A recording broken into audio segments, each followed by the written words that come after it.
Alright, back for more Far Beyond the World. Now, if I'm gonna be honest, I kind of forgot. I kind of forgot that this was a chapter-based game, or a chapter-based novel. Which I'm assuming by chapters, it's more like each version of each build or whatever. And I'm not gonna lie, I don't know how things will play out after I'm finished with, what was it?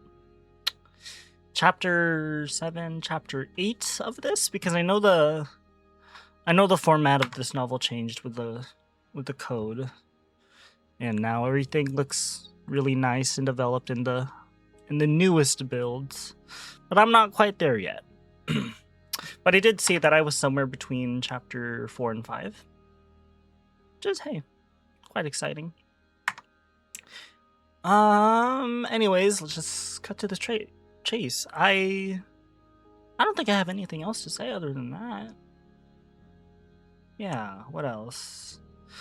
Where we left off? Oh shit. Overwrite my save? Hell no.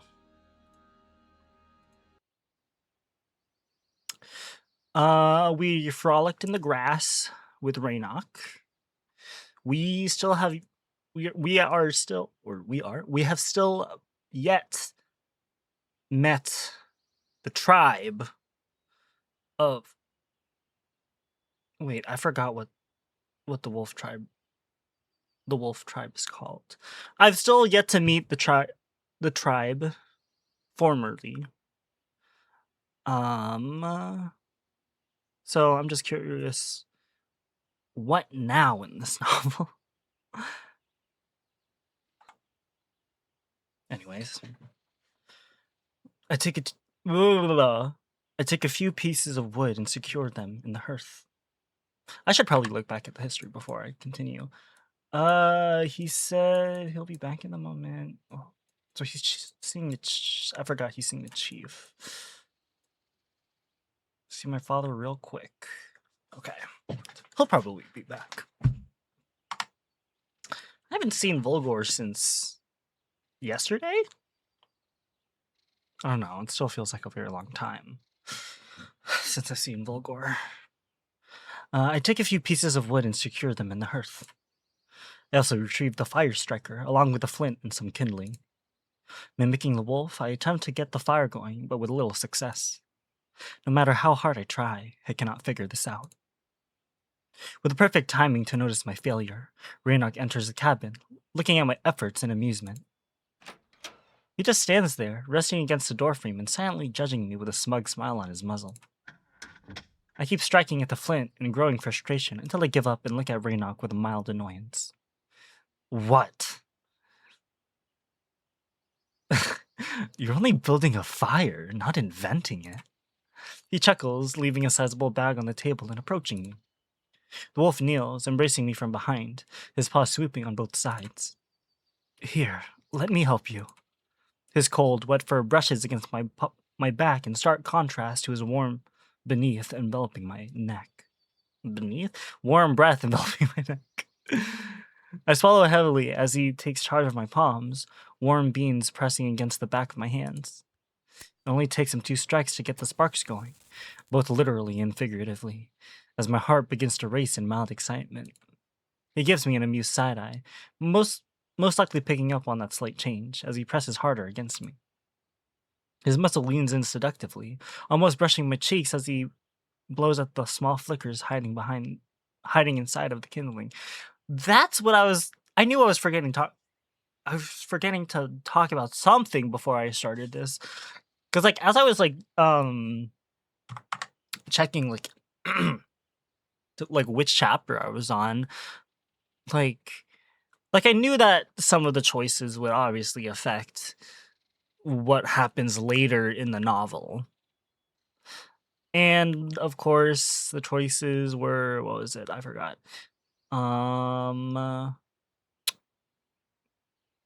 What were the choices? Did you get stabbed? Was Volgor or Raynok the one that stabbed you? Did you drink the moonshine? And did you fall for Raynok? Now, I remember the first 3, obviously, because like it was all pretty close together. But like that fourth one? Did we like something about falling for Raynok? Is that a choice? Or is that something that should I pay attention more in the dialogue? Because honestly, I didn't remember. I just said, yeah, I'm pretty sure he's been falling for Raynok. Anyways, back to the novel. Did I say that? I think I read this. His muzzle leans in subjectively, almost brushing my cheeks as he blows at the small flickers hiding inside of the kindling. I shiver as his chest expands, pushing slightly against my back, allowing him to huff and puff. If I'm a little piggy, then he did blow the roof off my house for sure. What the fuck kind of analogy is Kaylin? The flames rise with each of his breaths, slowly enveloping the wood. We stay this close only for a moment, but it feels like an eternity. And just like that, as if nothing happened, he lets go of me and stands up. We should dry up before we'll get our little feast started. Did he visit the chief that fast? What did he meet the chief for? Was it for the food? I nod, glad that he knows when to stop pushing my buttons and that he's kind enough to spare me with the awkwardness. He begins to undress, and I help him to strip down to his loincloth, spreading his gear near the hearth so it dries up quicker. For me, getting rid of the water is a trifle. Just a towel and a few runs up and down my naked skin.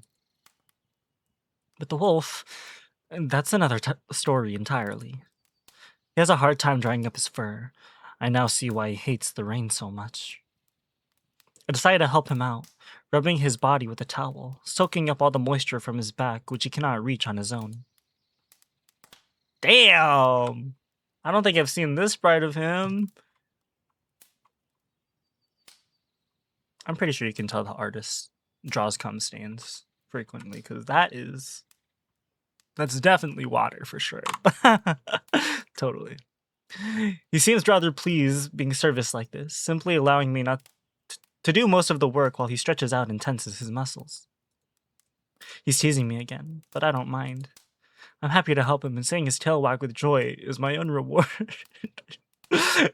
Kaylin is really doing all of this under the pretense that that Raynok is not into men. Oh my god. This is so funny. When she's dry and slightly puffier than usual, I chuckle and look at the hearth. So, what are we having? Rabbit stew. He smiles, pointing to a small sack lying in the corner of the room. Caught it myself during patrol this morning. I grimace, realizing there's a dead creature in the bag. What is it? Please don't tell me you don't like rabbit. He pleads, walking towards the cupboard and opening one of the drawers. No. It's just, if you need to do things to it before it's edible, I better sit this one out in the bedroom.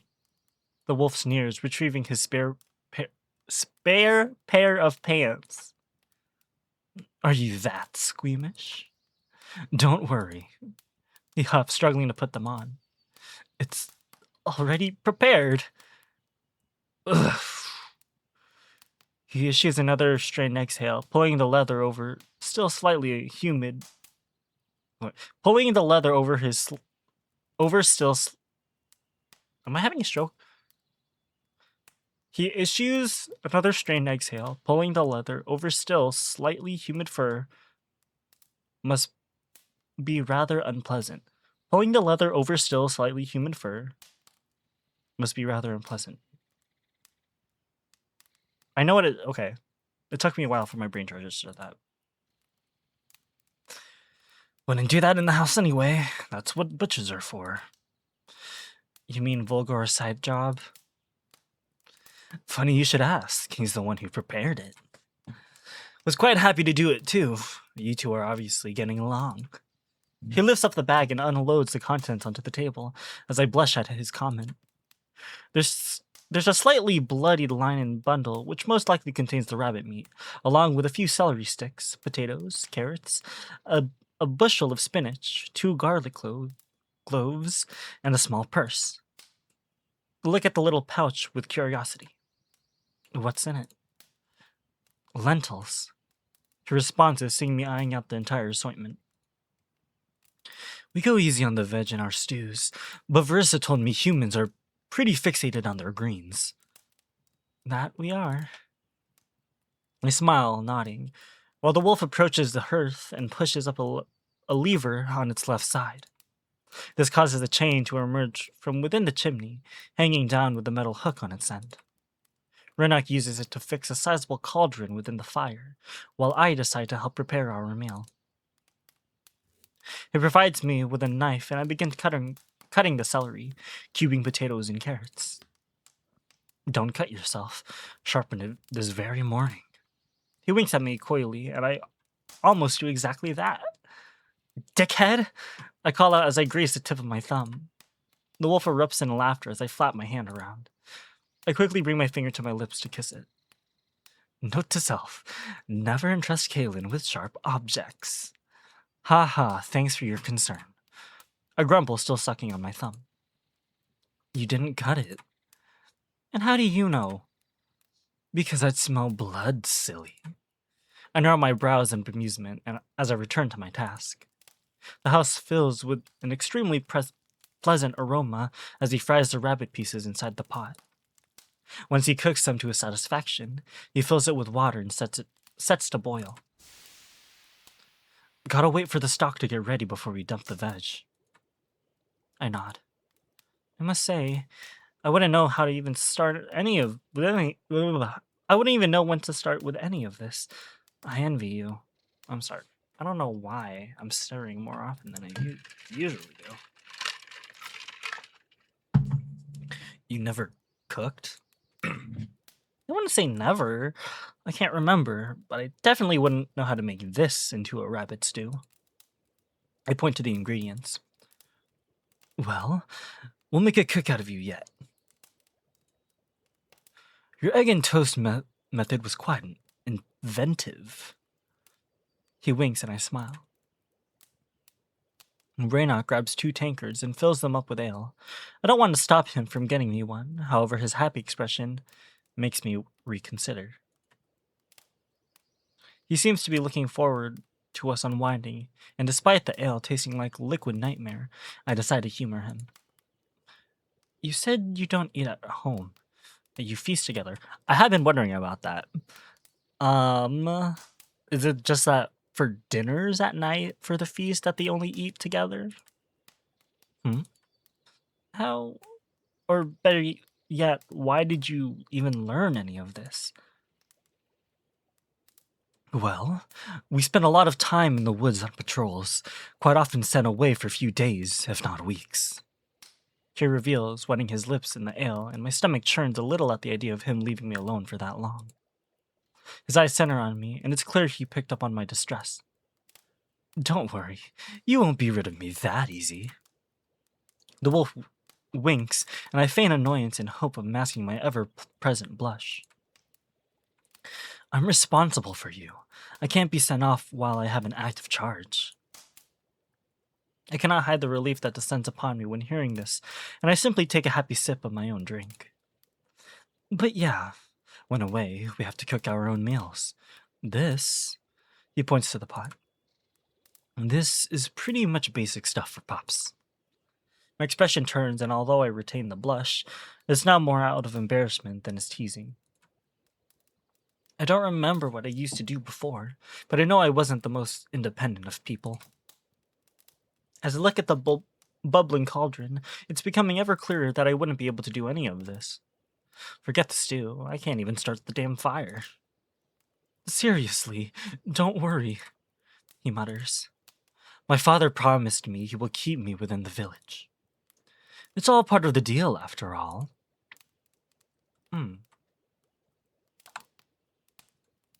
I nod. Speaking of your father, what did he want? It was the other way around. Oh? I'll tell you once I know something comes out of it. It's a surprise. He grins at me slyly, and I wonder what he's up to. We sit like this for maybe an hour or so, just idly chatting. Rannoch explains to me how his pack was tracking a bear this morning, not to kill it, but to actually see it. It took a lot of effort, but eventually they managed to spot the beast, which was quite a sight. Apparently, feral bears are almost as rare as feral wolves, and he wanted to make sure the beast was safe and well. The tribe believes that the creature is a messenger from one of the great spirits, an omen of sorts. Are the great spirits your ancestors? No, not directly at least. He chuckles at my naive question. They are the spirits of the wild, feralkin ancestors.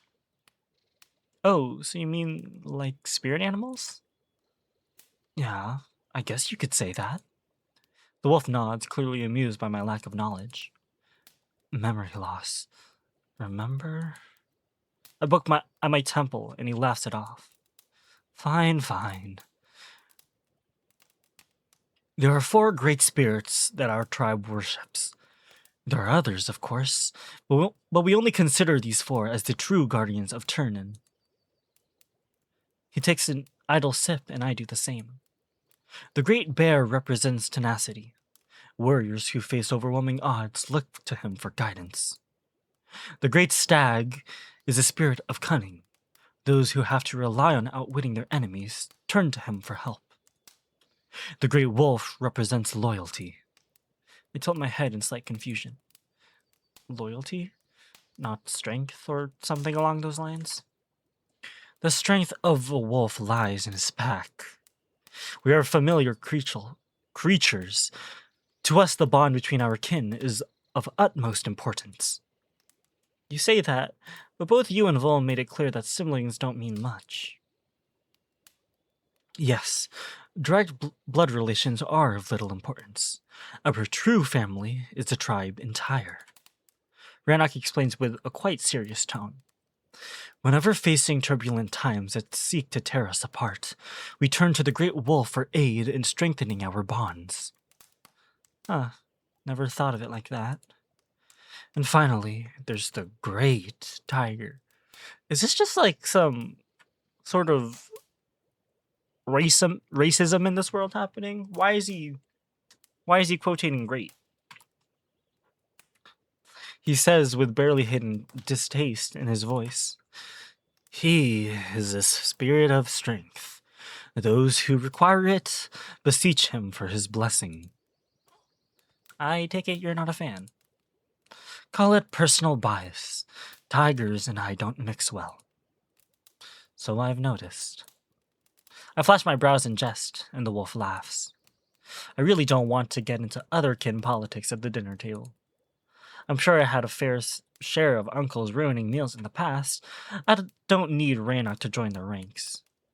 But it is incredibly touching to learn that those wolfmen treat animals with reverence. I know that's not exactly the case for humans, and it almost fills me with shame. I take a reluctant gulp of ale, looking into the bubbling cauldron. I guess the broth is ready. Let's add the rest in. He slowly throws the prepared vegetables, along with emptying the entire purse of lentils into the pot. I look at the bushel of spinach, not entirely sure what to do with it. In it goes. He nods towards the pot, and just like that, I simply put it in. I watch curiously as he stirs in the contents, letting them bubble and mix. Check the cupboard. There should be a small white phial at the bottom shelf. I retrieve it for him, opening the lid and taking a sniff. It has an unmistakable dairy smell. It's cream.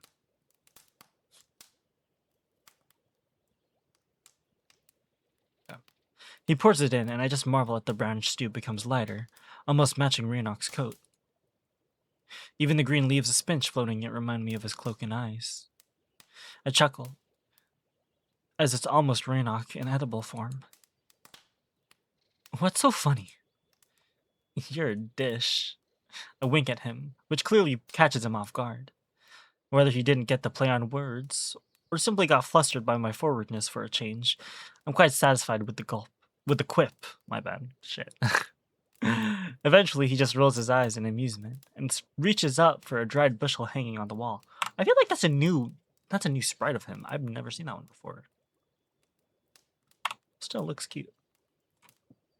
I don't know how, but I immediately recognize it as time, and a smile stretches across my face as he drizzles the stew with the herb.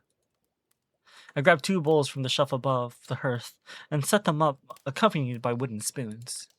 We sit down again, waiting for the food to get ready. Another hour goes by, as we just chat some more about his morning exploits, while the aroma of the stew slowly fills the house. He's very athletically inclined with a clear competitive edge. Apparently, he sparred with some of his pack members earlier today, sending them to the dirt 4 times before they gave up. He's very proud of his skills in combat, and it almost feels as if he's boasting to impress me. Sorry, I'm just admiring his fucking pecs. Juicy. I wish he was real. It's actually kind of cute. Eventually, Raynoch brings a cauldron to the table and fills my plate. The smell is something absolutely out of this world. I wait patiently for the wolf to set his own portion, and once that's done, I dig in. I pick up a spoonful and blow it cautiously, trying to cool the stew a bit. When I have a taste, I'm at a loss. This stew is absolutely amazing. It's a medley of flavors I never tasted before, and could not have imagined them going so well together. Ever since I lost my memory, I experience everything with doubled intensity, as if discovering it anew. And there's plenty to rediscover, as this wolf is one mean cook. Raynoch's tail begins to pat against the chair, as he notices my satisfied expression between each spoonful. Do you like it? It's amazing! I gasp almost orgasmically, blushing at my own exaggerated expression. Like, it's amazing. I love imagining that. Wow. He turns his gaze away, also getting flustered by the sounds of my pleasure. Oh, that's also a new sprite of him. Dog! Kalen's so love blind, come on. It seems I accidentally edged him, as his entire body tensed up. What the fuck do you mean accidentally edged him, huh? He pushed his legs together to cover his groin, and I get my answer. I no longer think I'm misreading things. This wolf seems to be into me, but I don't know what to do about it. Okay, so he finally does know. He realizes that he's actually into him. Or, that's what he thinks. He thinks that the wolf actually might have a crush. Just might, though. He's not entirely sure. Or, I guess he knows at this point. I think I'll wait for him to emerge from his shell on his own terms. I don't want to push it and cause him to shut down again. He clears his throat and looks at me with a guilty expression. I'm glad you enjoy it. I really do. We managed to have only one more spoonful when knocking on the door comes. I was assured we'd be left alone. He grumbles in annoyance, getting up and opening the door. It's Verissa. The white female rushes past Raynoch and looks directly at me. Right. Your father just informed us that the human will be at the feast tomorrow. Oh, shit, it's finally coming. Immediately, Raynoch's expression sours, contrary to mine, which brightens up. I'll be able to leave the house tomorrow. I'll finally meet the tribe. Thanks for ruining my surprise. It was your idea, then? She gives him a baffled look. I asked him to consider it. Kalen was getting incredibly lonely here. So your solution was to throw him to the wolves? Literally. I chuckle. It's not funny. Not every wolf hangs himself on a technicality. Raynoch might have made you his ward, but that's no guarantee of your safety. What the fuck? No guarantee? I mean, I guess I kind of suspected that, but damn. No one would dare touch him. Not if we maintain our pretense, but that's going to be much harder with him out and about. Tano is on his case since the meeting. He's practically obsessed with the human. We can handle Tano. And you are willing to bet Kalen's life on it? She asks, and Raynok's ears fold back. He's clearly troubled, and that makes me uncomfortable, but I can't stay here forever. I really need to get out of the house. I'm losing my mind here. You can lose your head if anyone finds out you understand us. Or if anyone finds out you can understand us. I fall silent, knowing I don't have much arguments to counter her. That doesn't change the fact that I simply cannot be imprisoned here much longer, and my sorrowful expression makes it perfectly clear to Raynok. We have to trust Kalen. What? I'm as surprised as she is. We don't know when his memories will return. It might take a week or a month. He's not my prisoner. He's my charge. Keeping him locked up isn't right, and it only fuels paranoia. The only way to calm things down and to allow him some semblance of freedom is to introduce him to the tribe. The sooner, the better. The female looks at me with concern and then sighs with annoyance, while I'm just incredibly touched that Raynok took our earlier conversation to heart. I hate it when you're right. But this is yet another gamble, on top of a series of bets we just made. I'm sure Kalen can handle Tano. He's a smart beastie. Besides, as my ward, he will have me at his side at all times. Fine, but don't come crying when this will spectacularly blow up in your muzzle. That's an easy condition. I'm rarely wrong about people. He shrugs, giving me a sly wink. I blush, overwhelmed by the confidence he has in me, but I'm not sure it's completely warranted. I'm slightly concerned by this Tano character. He seems to be pretty much all of them on edge, and I'm not certain what to make of it. Or putting pretty much everyone. Or I need to reread this. My bad. I'm slightly concerned by this Tano character. He seems to be putting pretty much all of them on edge, and I'm not certain what to make of it. Before I get to ask, I can see Verissa approach me. Anyway, I came to check your bandages. Oh, okay. I stand up, allowing her better access to my underbelly. Why are they all wet and green? She takes an idle sniff of my dressing. Is that grass? We went for a walk in the rain. A walk. She looks to the gray wolf with a slightly risen brow. Then why is he covered in your scent?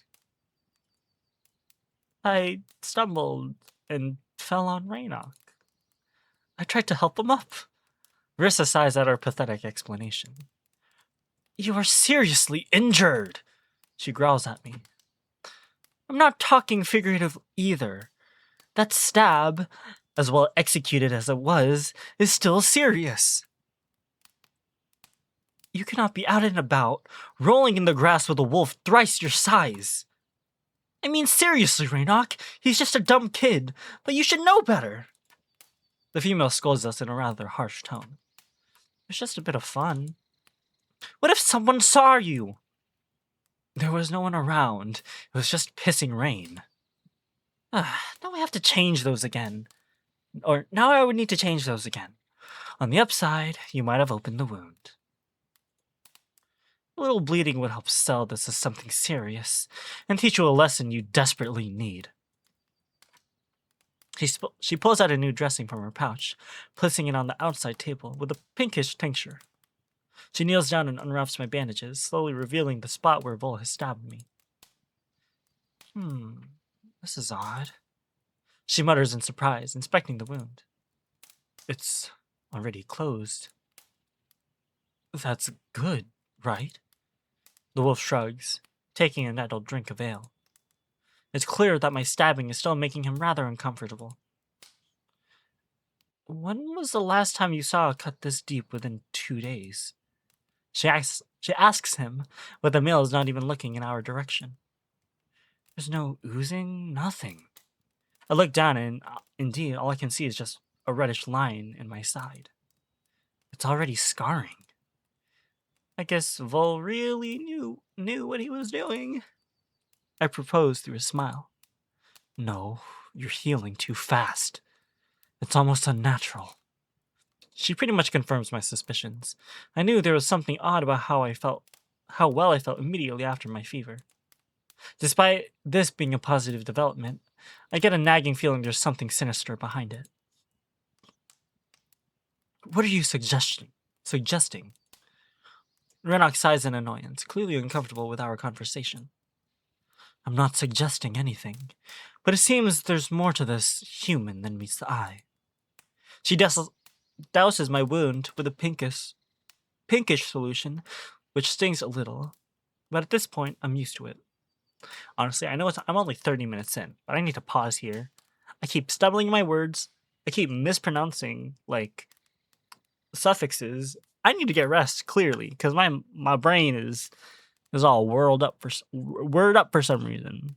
I'll see you guys probably in the morning when I wake up and my brain is soothed.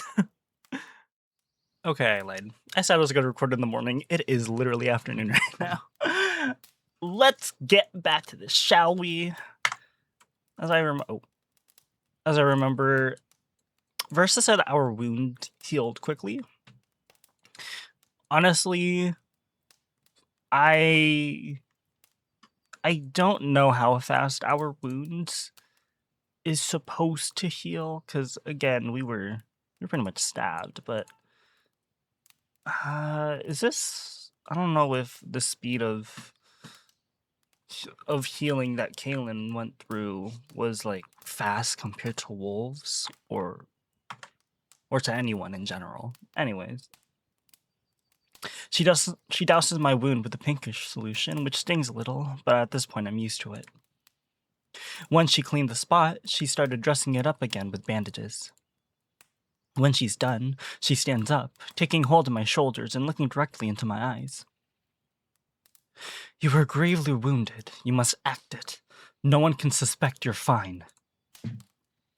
Especially now when we can barely even call it an injury. And no one can know you speak our language. She reiterates and I nod. I had the intention to spice up my wound from the very beginning. She nods back at me knowingly and proceeds to leave. Wait, would you care to have some rabbit stew with us? There's plenty to share. Fucking right off. The female looks back at me with a soft smile, then gazes at Raynok. At least someone around here has manners. What would be the point in asking? I knew you would refuse anyway. It's the thought that matters. She looks back at me with an apologetic gaze, opening the door. I can't stay. I have evening patrol duties, and my pack was left leaderless for the past few days on your account. I look confused to Raynok. She's also an alpha, just like me.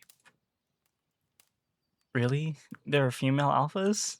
She looks at me with surprise and chuckles, accompanied by Raynok's thundering laughter.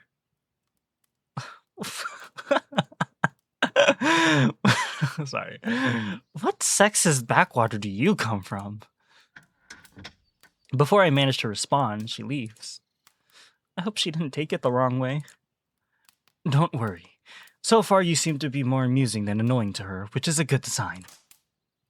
Speaks much about you. How so? Neither she or Vol warm up to people easily.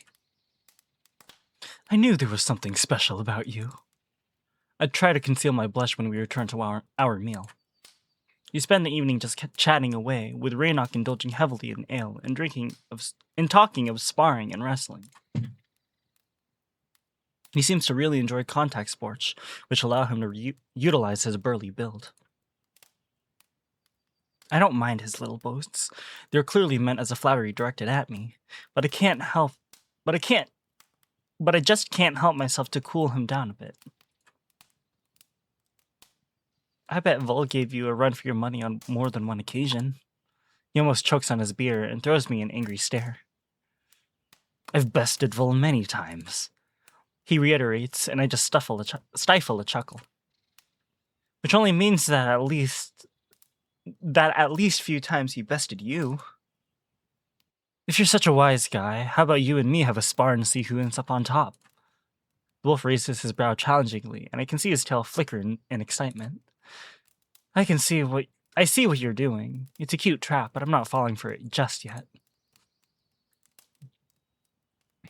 You really think that taking down a tiny piglet like me is going to compensate for Vol handing your ass to you? Oh, you! He slams his paw onto the table and stands up slowly, his form tense in a playful manner, as if you were about to pounce me. Nuh-uh! I shake my hands, laughing. I'm gravely wounded, remember? I point to my side, winking at the wolf. Raynok issues a subdued, seductive growl, which sends tingling shivers down my spine. Lucky little piggy. He sits down with a mocking expression, taking a long swig at his tankard.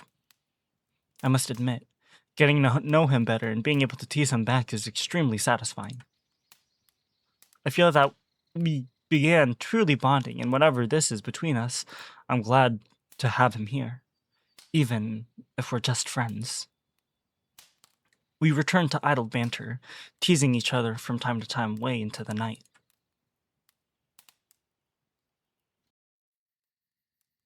I haven't had so much fun in a long while.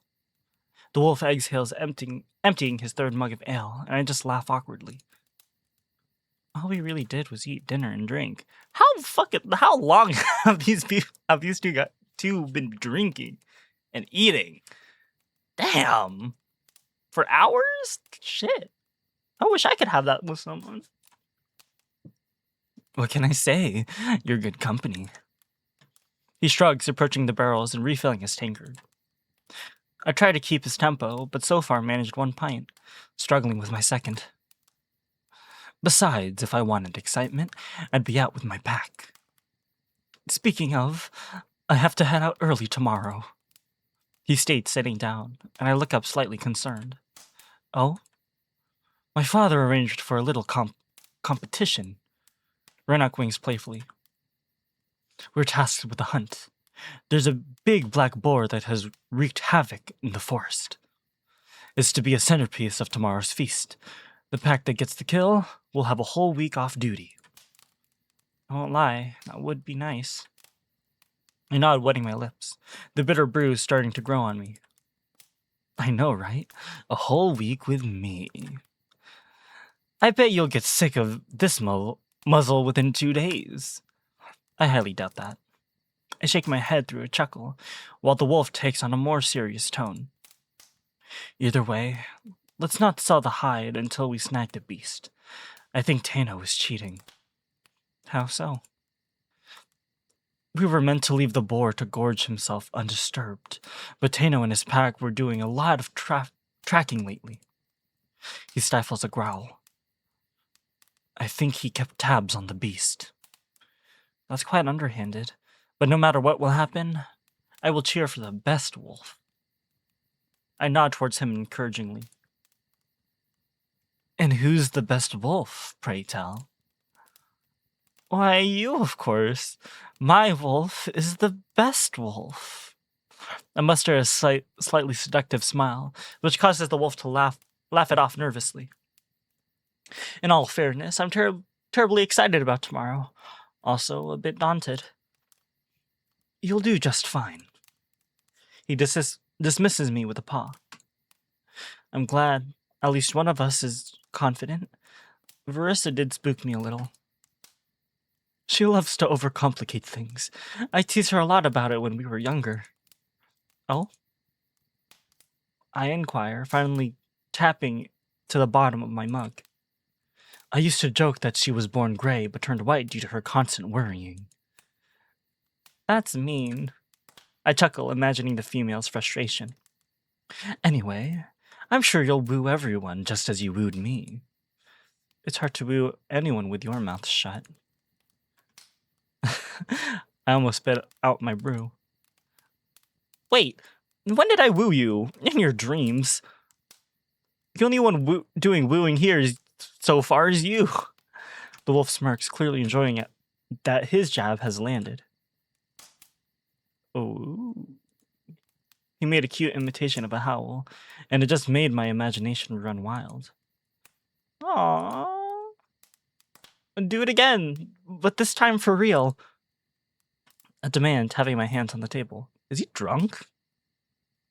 Is this his second mug of ale? What? Give us a proper one. Howl, like true wolves do. My request clearly puts him on the spot, and he fidgets uncomfortably. I shouldn't. Why not? Someone might hear. So don't tell me you're not allowed to howl. Of course not. The male scoffs at me, but his expression quickly turns back into a troubled one. But they aren't meaningless sounds. They're messages. You have to have something to howl about. Oh. I mumbled, not sure if I understand him correctly. Are you telling me you have nothing you'd like to howl about? I've got plenty. He scoffs again, this time with a determined look, and I decide to push my luck. Then I'd love to hear you howl. The wolf hesitates, and I'm almost inclined to drop it, not wanting to force him, but a flicker of his tail indicates that he actually wants to do it. Oh my god. If he howls, am I gonna have to howl? Please? Fine, you're such a pup. He shakes his head and takes a deep inhale. I rest my elbows on the table, supporting my chin in my palms, as I watch his torso expand.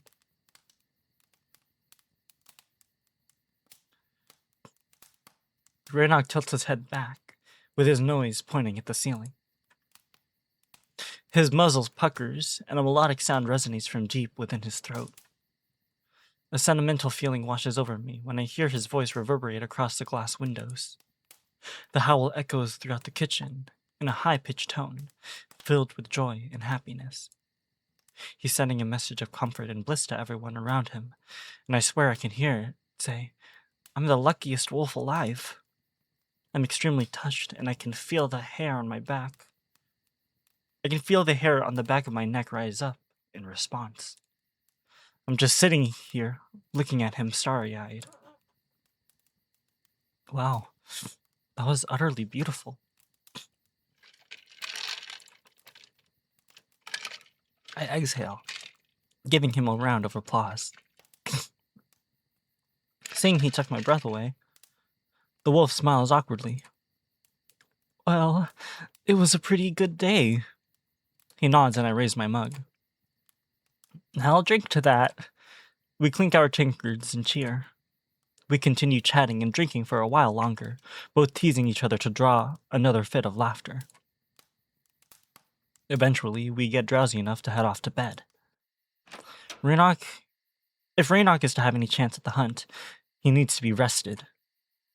I puff up the pillows as he drops onto the mattress, patting a spot beside him. I'm quite surprised by the gesture, but I smile and oblige.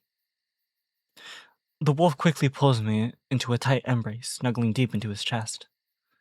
I think he's doing it because he's quite tipsy, but I don't mind. I grew attached to this intimacy, and if a drink allows him more freedom of expression, who am I to judge? I drift off in my furry cradle within moments, hoping nothing will disturb my sleep. The voices. The dream I have is nothing short of a nightmare. Once again, I'm suspended in darkness, my body fading into oblivion. Why is this happening to me? My mind is bombarded with a maddening voice, thousands of whispers speaking as one. I've heard them before. Fail. I struggle at the first attack, almost breaking, but the choice of the word steals my resolve. I won't fail. I won't give you the satisfaction. All hope. I want to scream in agony, but without a body, I'm forced to endure this in silence. Why do you keep torturing me like this? Fade. Again, I feel myself slipping away at the command. Each whisper feels like a seed of madness planted inside my mind. Then the entity toys with me and I cannot do anything but to surrender myself. I fade, just as told to do so, before any more agony pushes me beyond the breaking point.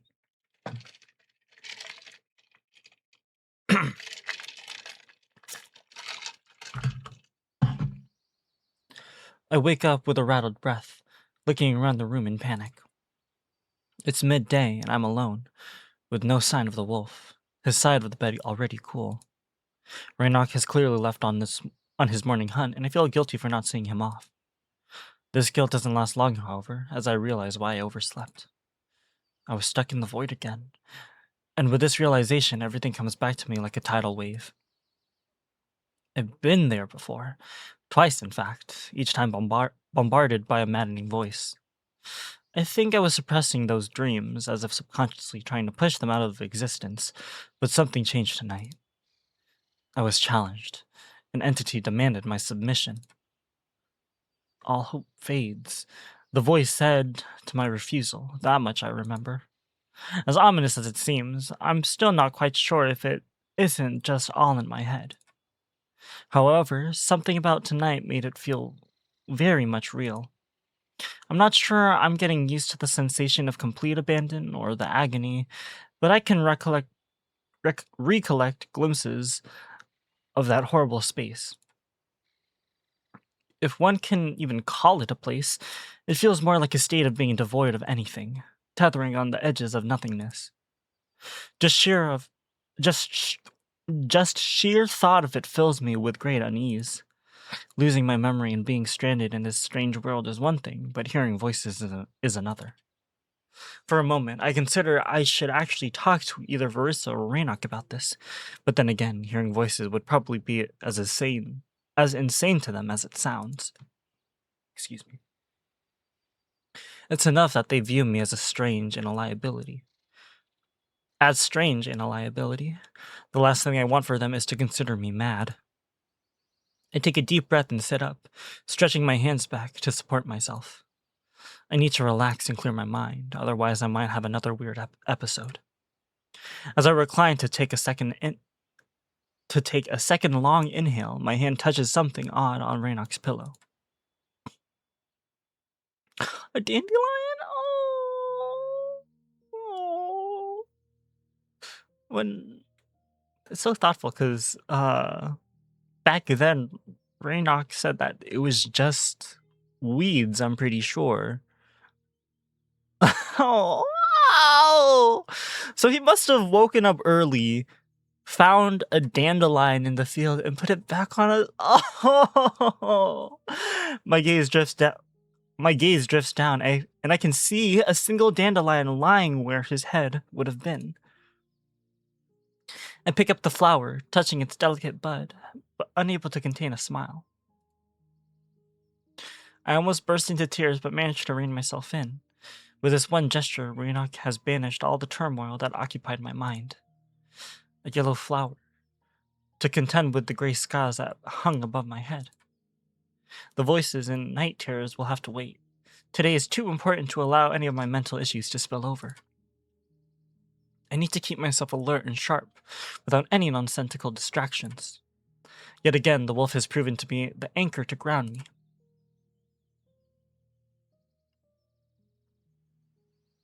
Has the window always been white like that? I'm not really paying attention to that. Oh well. I jump off the bed and rush towards the kitchen, wondering if there's any water there for me to wash up. I bring the flower with me, placing it on the table. There I find a small bread roll next to a wooden bowl filled with what is left from our stew. I quickly notice the flint and fire striker laying next to it, almost as if Raynock was suggesting I heat up my food when I wake up.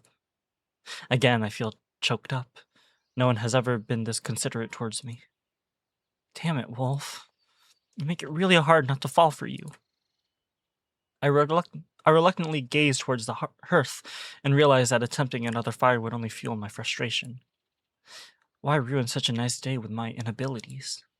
Instead, I just sit down and dig in. Even at room temperature, the stew is utterly delicious, and the crusty, freshly baked bun is just pushing the meal over the edge.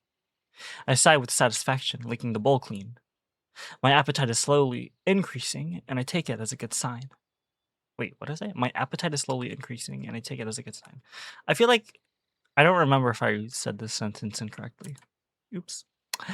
I approached the cupboard to find fresh water left for me along with a birch twig. Renok thought of everything. I quickly wash up, wanting to look my best if we are to attend the feast. I take great care in cleaning my skin with ash, as I did before. I even washed my hair, as it began to clump together in unattractive streaks. Once my teeth are cleaned and I feel fresh and ready, I simply sit back down at the table, waiting for the wolf. The time passes by with me having very little to do, other than attempting another boring read. Nah, I'd rather doze off than do that. I grab the dandelion and return to the bed, resting my head on the pillows and toying idly with the flower. Such a little thing. A weed, as he called it, yet it steeled my resolve against the shadows. I haven't felt this calm since I woke up in his room for the first time. I almost feel as if nothing could break me now. But I'd rather not press my luck with a protracted solitude. Thankfully, it doesn't take too long before the door opens and my wolf enters the cabin. I rush to the kitchen to greet him. So, how did it go? Who got the boar? I ask with a wide smile on my face. We almost had it, but Vol came out of fucking nowhere. The wolf huffs in annoyance, plopping onto a chair. I kind of suspected that Vol would be the one to catch it. But, I bring him a tankard filled with ale, knowing full well how he likes to unwind with it. Aw, sorry. But hey, at least it wasn't Tano, eh? I even think Tano getting the kill would have been better. Less show-offy. He's only saying this because of his rivalry with Vol. Which is still kind of cute. I love those two. What did Vol do? I scoff in amusement.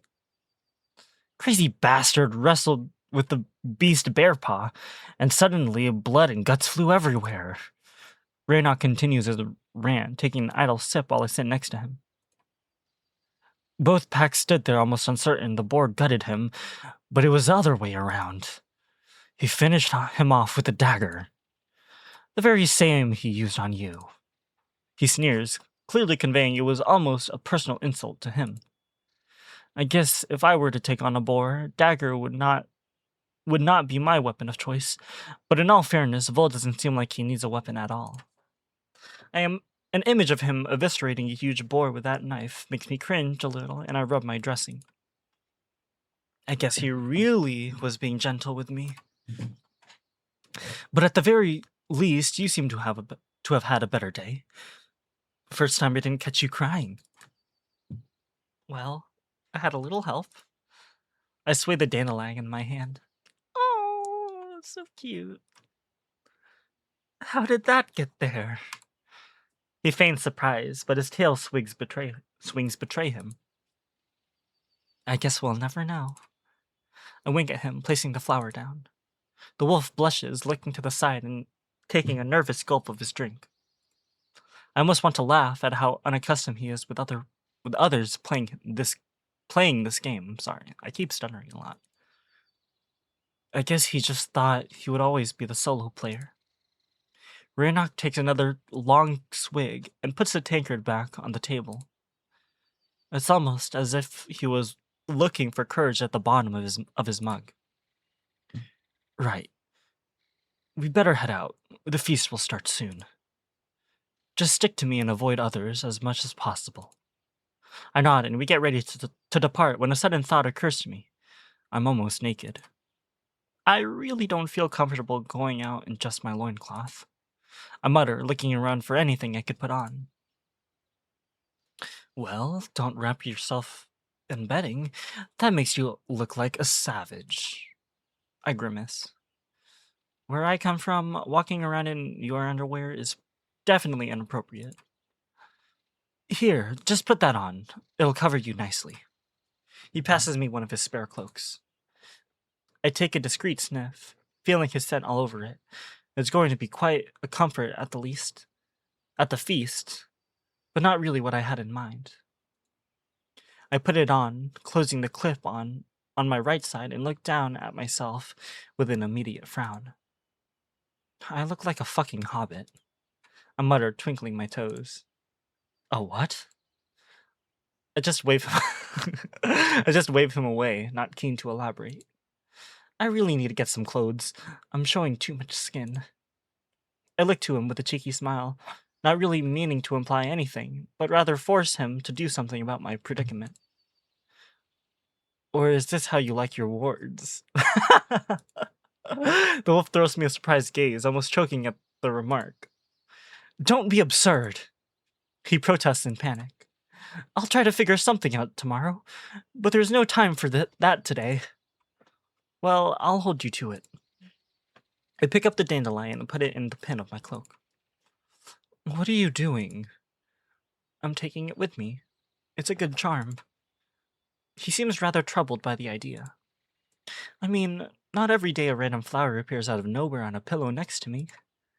I open the door, letting him know that this is non-negotiable. Stepping out the front is really an experience in its own right. Not only do I feel a little... Not only do I... Holy shit, I can't read. Not only I no longer feel like a dirty secret, but the porch that greets me is a pleasant surprise. Just want to take it. What is this room? I'm trying to remember if there was like anything to this side of the house, but I don't remember. Ranox said there was an outhouse, but it was like farther into the woods. So, but this is a nice view, you know. I gaze to the right and find a chair with a small table beside it. Immediately, I imagine how we can spend our future evenings here, simply unwinding. With days getting warmer, having a drink outside and watching the moonrise almost while listening to the chirping of crickets sounds almost dreamy. Hold on, I'm still imagining Raynok building this house. He did good. I'm impressed. Especially with how secluded and sheltered this location seems to be. I almost half expected there to be other houses nearby, but it turns out Raynok's cottage is literally on the outskirts of the village. Oh, so with his half-brother like peeking around the side of his house. I get it. I get how he would hate it. I must say, you do like your privacy. I look to the wolf as he steps outside.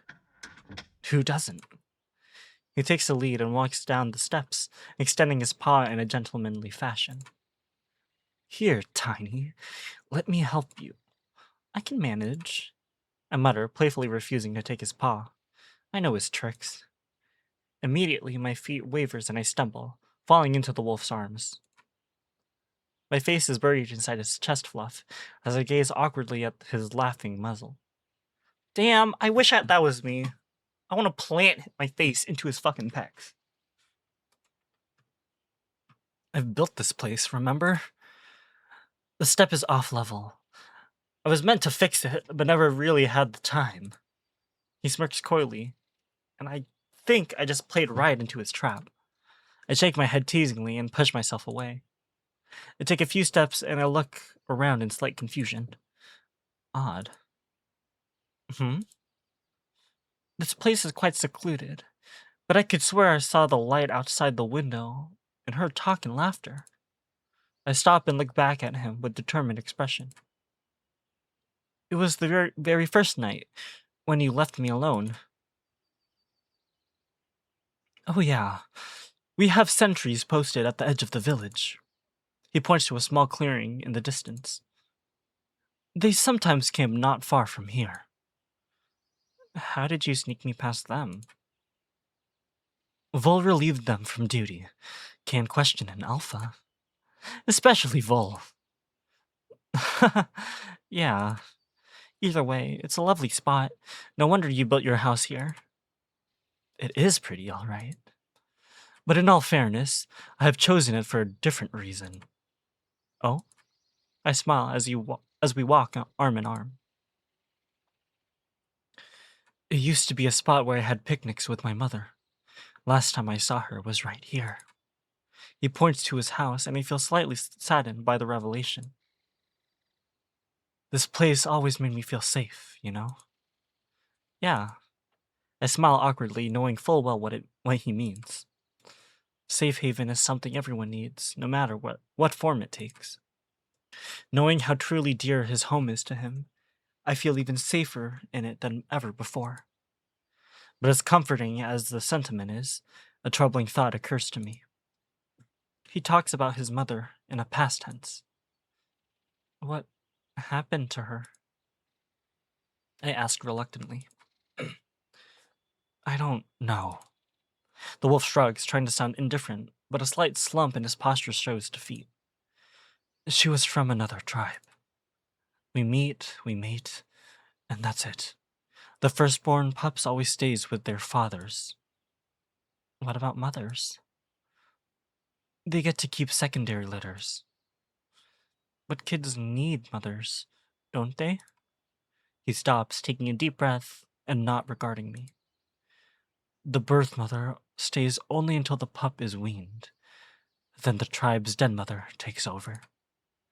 Either way, I was the lucky one. My mother remained a little while longer than appropriate.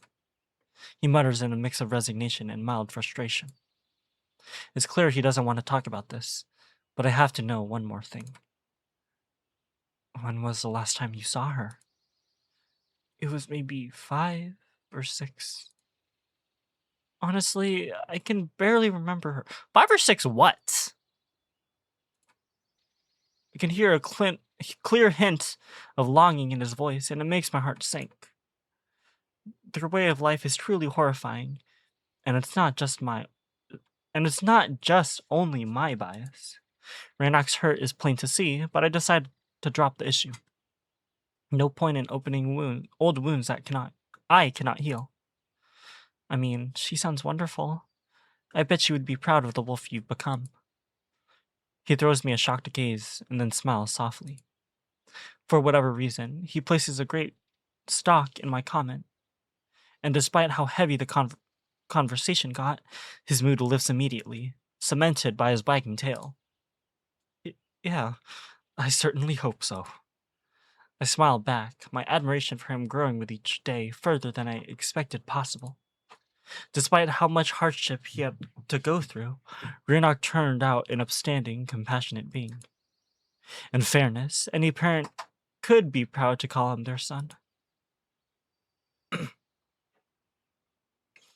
We walk in silence for a while, slowly entering the village proper. As we're getting closer to other wolves, I decide to remain quiet and instead just take in the sights. I wonder if Kaylin already forgot that he's supposed to not to pretend like they don't know that he doesn't know their language. The houses look rather simple. I wouldn't call them primitive, but they aren't elaborate either. I guess they serve their purpose, but it does feel as if I went back in time. However, despite it all, the old-timey aesthetic is actually heartwarming. On the whole, the village does look quite wholesome. Raynoch! A brown, cheery wolf calls out from his doorway, stepping onto the path. Vither! Right? That's how you... Vither? He looks cute. Aww. So, this is the other kin you've saved during your big night? My, what a find. Damn, those pants are tight as fuck. Holy shit. Does that look comfortable? Because damn. Let it out, King. They're singing over side characters. What the fuck? Will this guy even return? I hope I see more of him. The male comes closer, but Rannoch's laid-back attitude allows me to remain calm, despite the stranger being thrice my size. I mean, he looks bigger. He looks taller than Rannoch, and he also looks bigger. Which I'm surprised. Is he also an alpha? I'm curious. Let me have a look at you.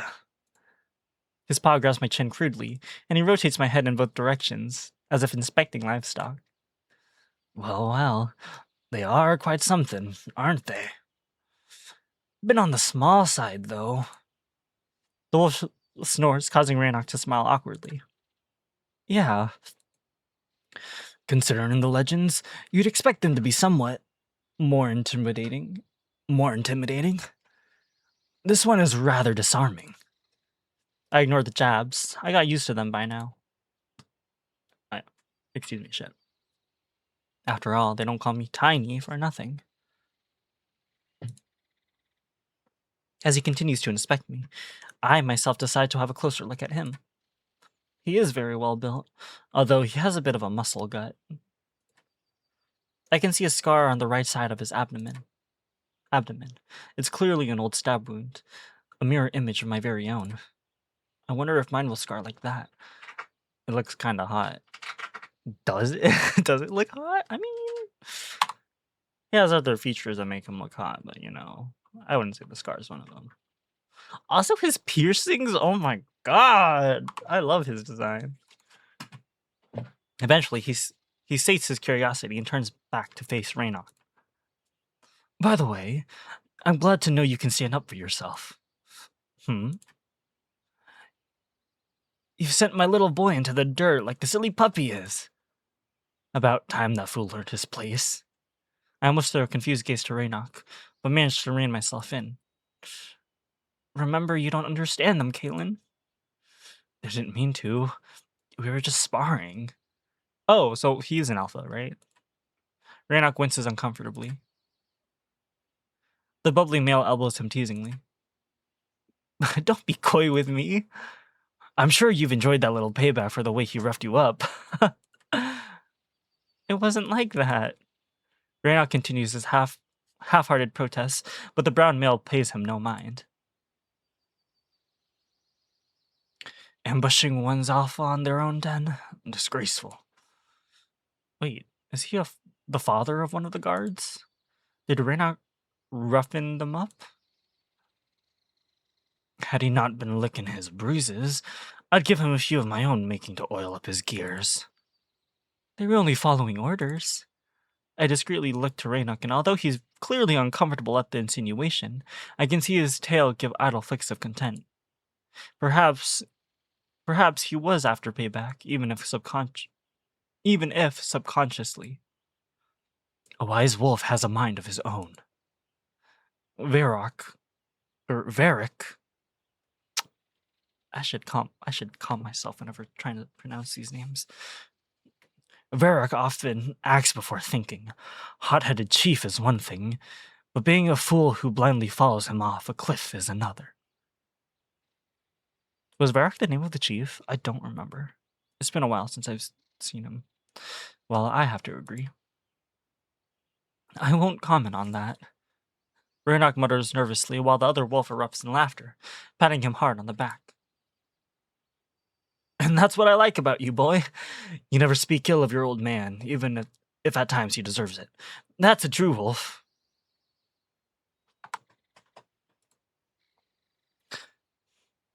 Unlike that mousy little gnat of mine, I swear he was whining like a little bitch in heat the other day. Whining like a bitch in heat. Shit. Sounds like I might have overdone it a little. Considering how territorial he gets around me, and that my life was put on the line, yeah, he might have. I struggle to contain a blush. Nonsense! Let it be a lesson learned. Never disrespect your alpha. He's the one in charge of your life. If you cannot trust him with it, you're either a fool or in the wrong pack. Vither Struffle.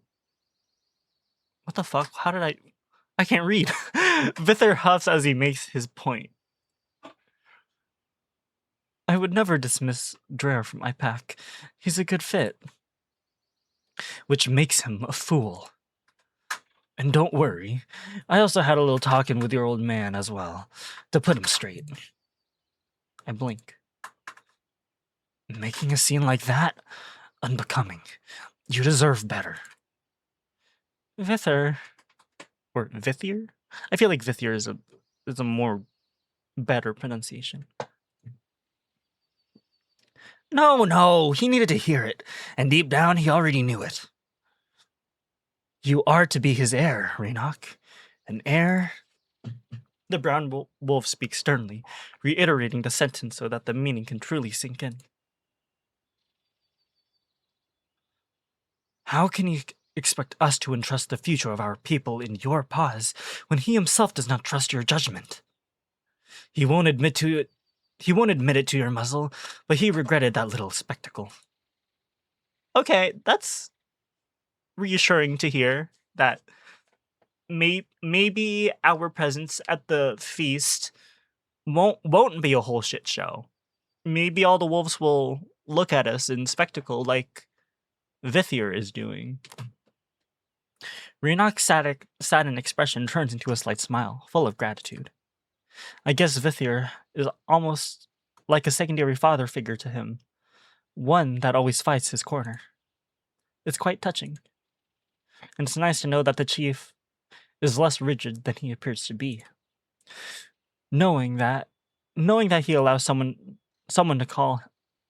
Hold on. I can't read. Knowing that he allows someone to call him out on mistakes changes my perspective on the old male. I think because this is like such an old build, like these mistakes, I wish that mistakes like these need to be fixed, because sometimes it's tripping me up. Someone to call him out, come on.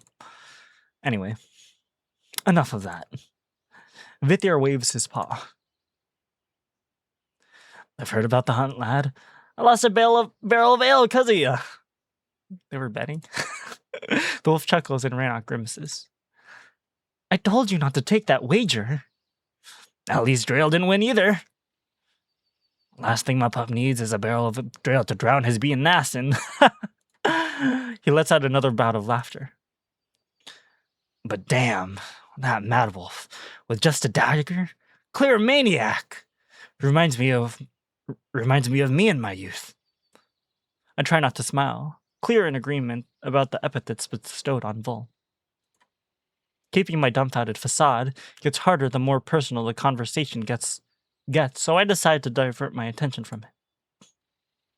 I simply let them talk about the hunt some more as I distract myself with the display outside of Vithier's house. He has a small stall with different pastries lying about on metal trays. There are some speckled with creams, some with fruit. A strawberry tart looks absolutely delicious. The human pup has a sweet tooth. Reminds me of someone I know. The wolf winks to Rannoch and approaches me. He picks one of the trays and pushes it towards my face. I'm trying to look at this. Interesting. It's nice to see that in this world, they have concept of pastries. Even though I forgot what they said about bread. But anyway, these look so good. He picks up one of the trays and pushes it towards my face. Here! I look up to him with slight confusion. I'm not sure what to do. Rannoch was quite adamant I should avoid other wolves. Take whichever you like. I've been baking them with you in mind. Ah, that's considerate. That even... How should I put this? That Vithier... He's been pretty eager to meet us, right? Which... Very heartfelt of him. Heartwarming. Especially like with how big he looks. And how Rannoch sees him like a secondary father figure like that. He's so nice. Aww. He doesn't understand. My wolf tries to aid me, but I look back to him with worry. I know, but I can see he's not a dumb beast either, eh? The male ruffles my hair, nodding towards the tray, and I simply smile in gratitude. My gluttony takes the best of me. I cannot resist such wonderful baked goods. I pick up the tart, which was seducing me with its strawberry delight, and bite in.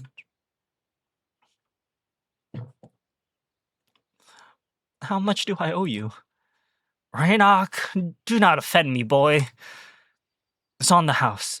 Been a long time since I got to bake anything. My face lights up at the delicious jam melting in my mouth.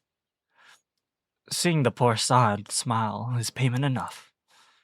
I hope he enjoyed the bread. Oh, yes, he seems very much pleased by it. I look to them with a slight surprise. So this is where Reynard got it from. Oh well, it was an old Tigiri recipe, which was nice to dust it off again. Wait, why am I why am I giving him this a slight southern accent? I should not be doing that. Right. You better be off. Your father detests tardiness. When in a sour mood, Varric makes for a poor drinking companion. He laughs bombastically, and I cannot help but smile. I just wanted a quick look at that little freak before he'll get swarmed by the onlookers at the feast. I'll join later, once I close down the shop. Thank you. Reynard nods and waves at me to join his side as we walk towards the center of the village. Once the other wolves is out of sight, I move slightly closer to him. He seemed nice. I mumble idly, enjoying my treat. He is, but don't let that fool. What do you mean? What do you mean? Don't let that fool me?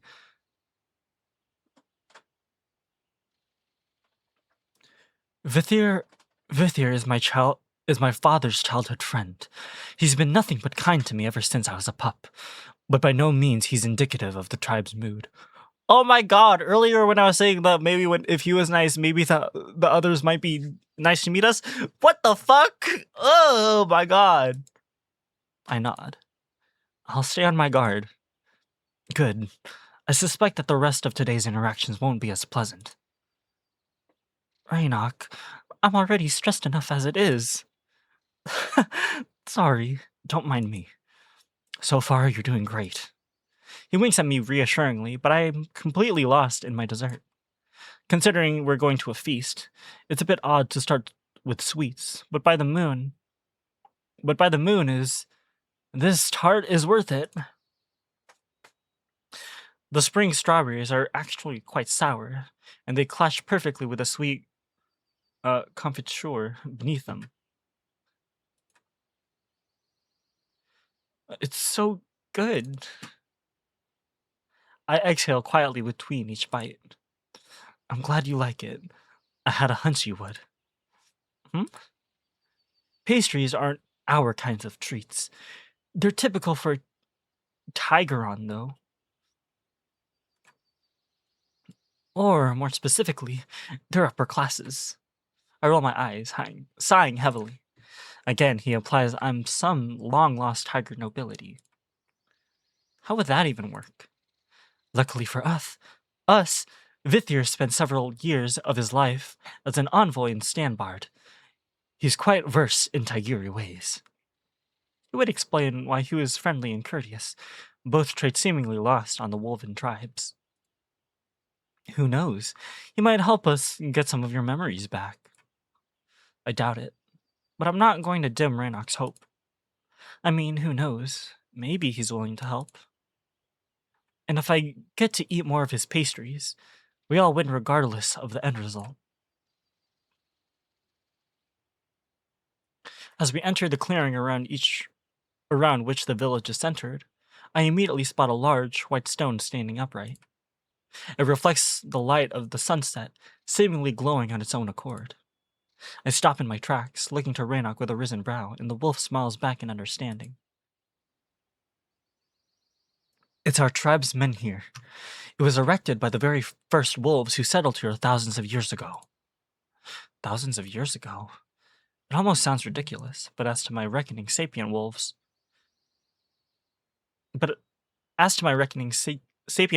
aren't even a week-old state of affairs.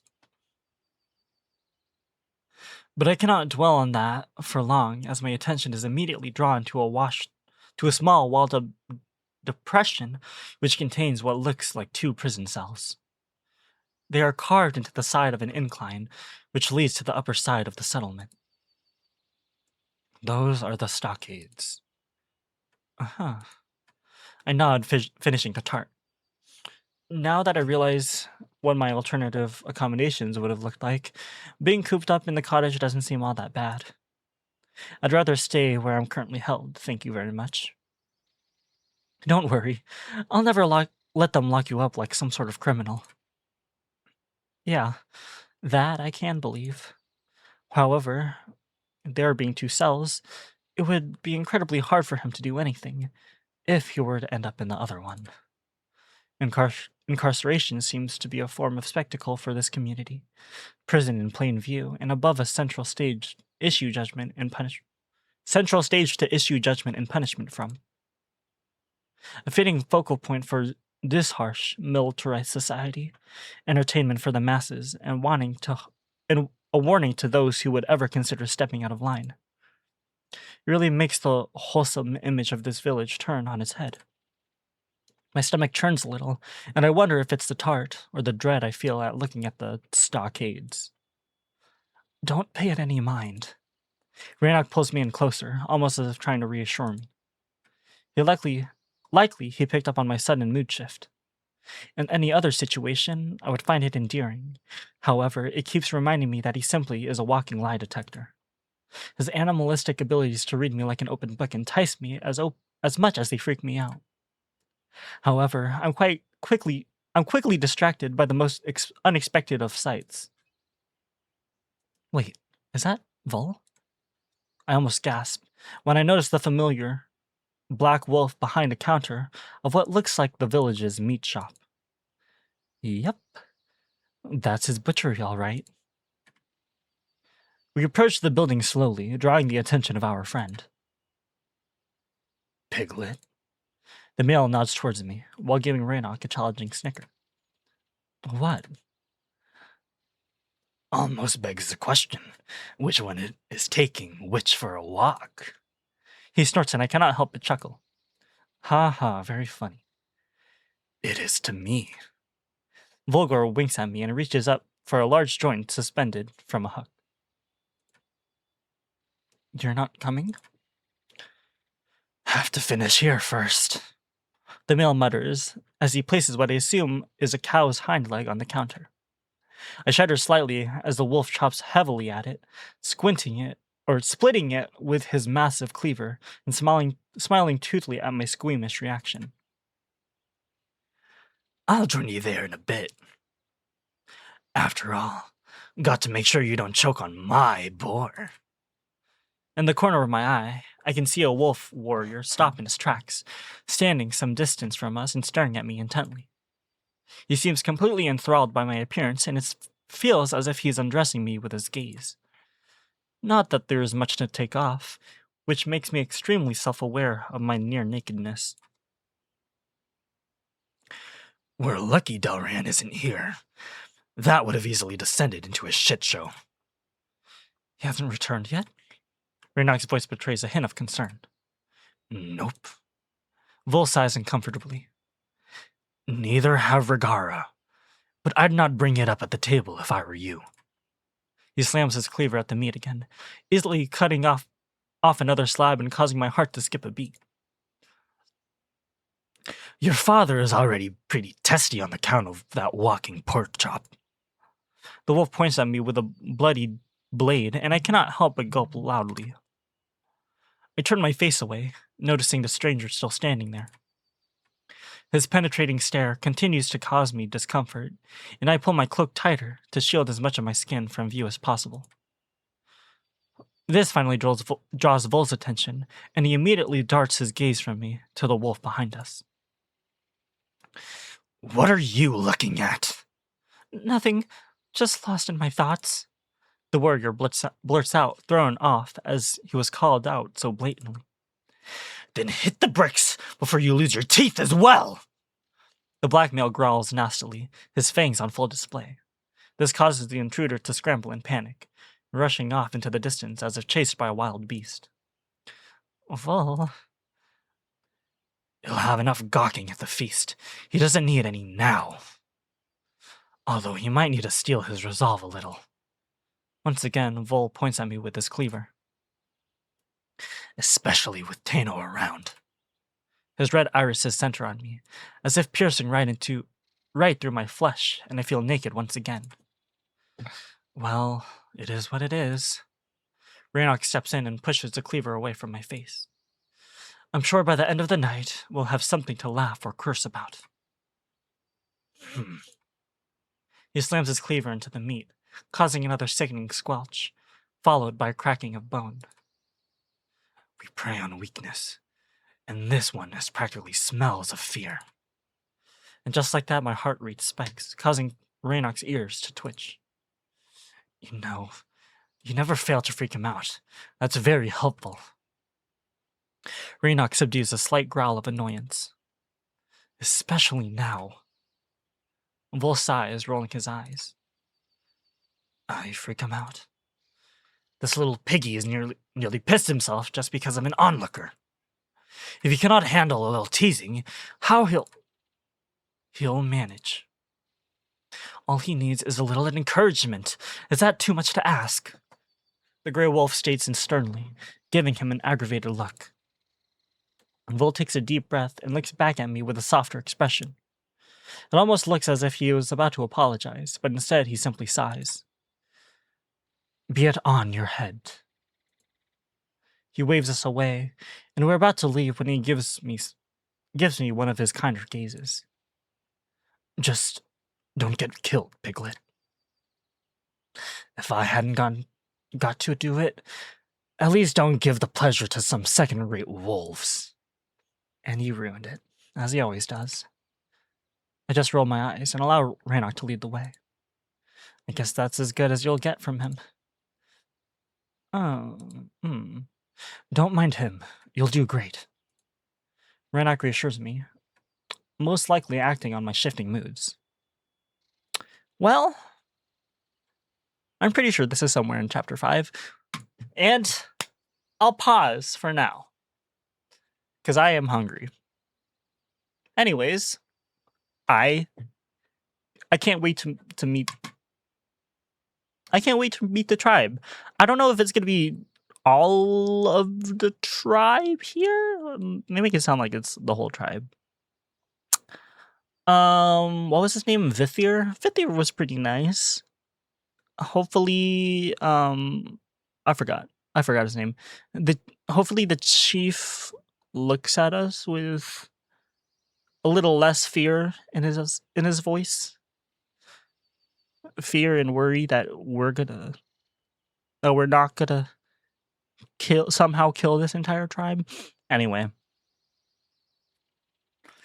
My thoughts so far.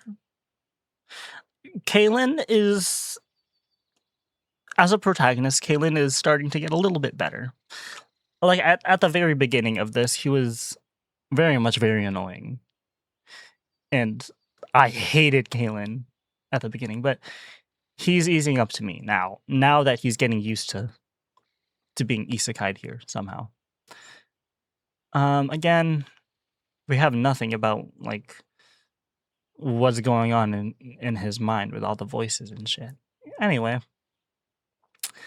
Let's see, what else? Kind of makes me wonder what does Raynock do? Does he do anything outside of his patrols and, like, sparring and shit? Because, yeah, because it looks like some of these, like, wolves, they have, like, jobs to do and such. You know, like a functioning society. Like, you have Versa the shaman, you have Volgor the butcher, and it looks like, what was his name again? Vithir. He seems to be a good, some sort of chef, some sort of baker. Raynock? I don't know. Is he just doing what chiefs do as an heir to be the chief? Anyways, enough from me. I can't predict the future, and I'm, again, starting to get hungry. So, if you somehow enjoyed listening to me stumble upon my words, for some reason, I've been stuttering quite a lot. I might get that checked by one of my physicians as to why I'm stuttering so much when I read. Anyways, if If you manage to keep up with my stuttering, thank you. If you have any other suggestions for novels for me to read, I will always happily take a gander at them. Again, always recommend novels to me because I'm pretty new to this. Pretty much almost everything is new to me. Where was I going with this? Anyways, if you want to watch more of this, again, let me know. Of course, I'm gonna read more of this. I don't know. I might take a break with this one. I'm not too sure though. And again, thanks for watching and good afternoon, because it's noon for me. All right, I told myself that I was gonna post the last 2 sessions together, but I decided, you know what? Why not make this video longer? I'm just really eager to meet the rest of the tribe. So let's just cut to the chase, shall we? I'm not aided. Oh my god! Before I start reading, I need to calm down because I've been stuttering a lot. I need to calm down, pace myself. I'm not aided by the fact that there are many hostile eyes focusing on me deeper into the village we get. Relax. The feasting grounds are just on the other side, near the forest's edge. He smiles as we walk through the square and follow a path between the houses towards the woods. Eventually, we arrive at an opening with a massive bonfire at its center, surrounded by tables and benches on 3 sides. I'm taken aback by how amazing the feasting grounds look, with cloth screens protecting the sides and a large pavilion erected over the central table. There are dozens upon dozens of wolves walking about their business, some already sitting and making merry, while others stopping in their tracks to look at us in disbelief in their eyes.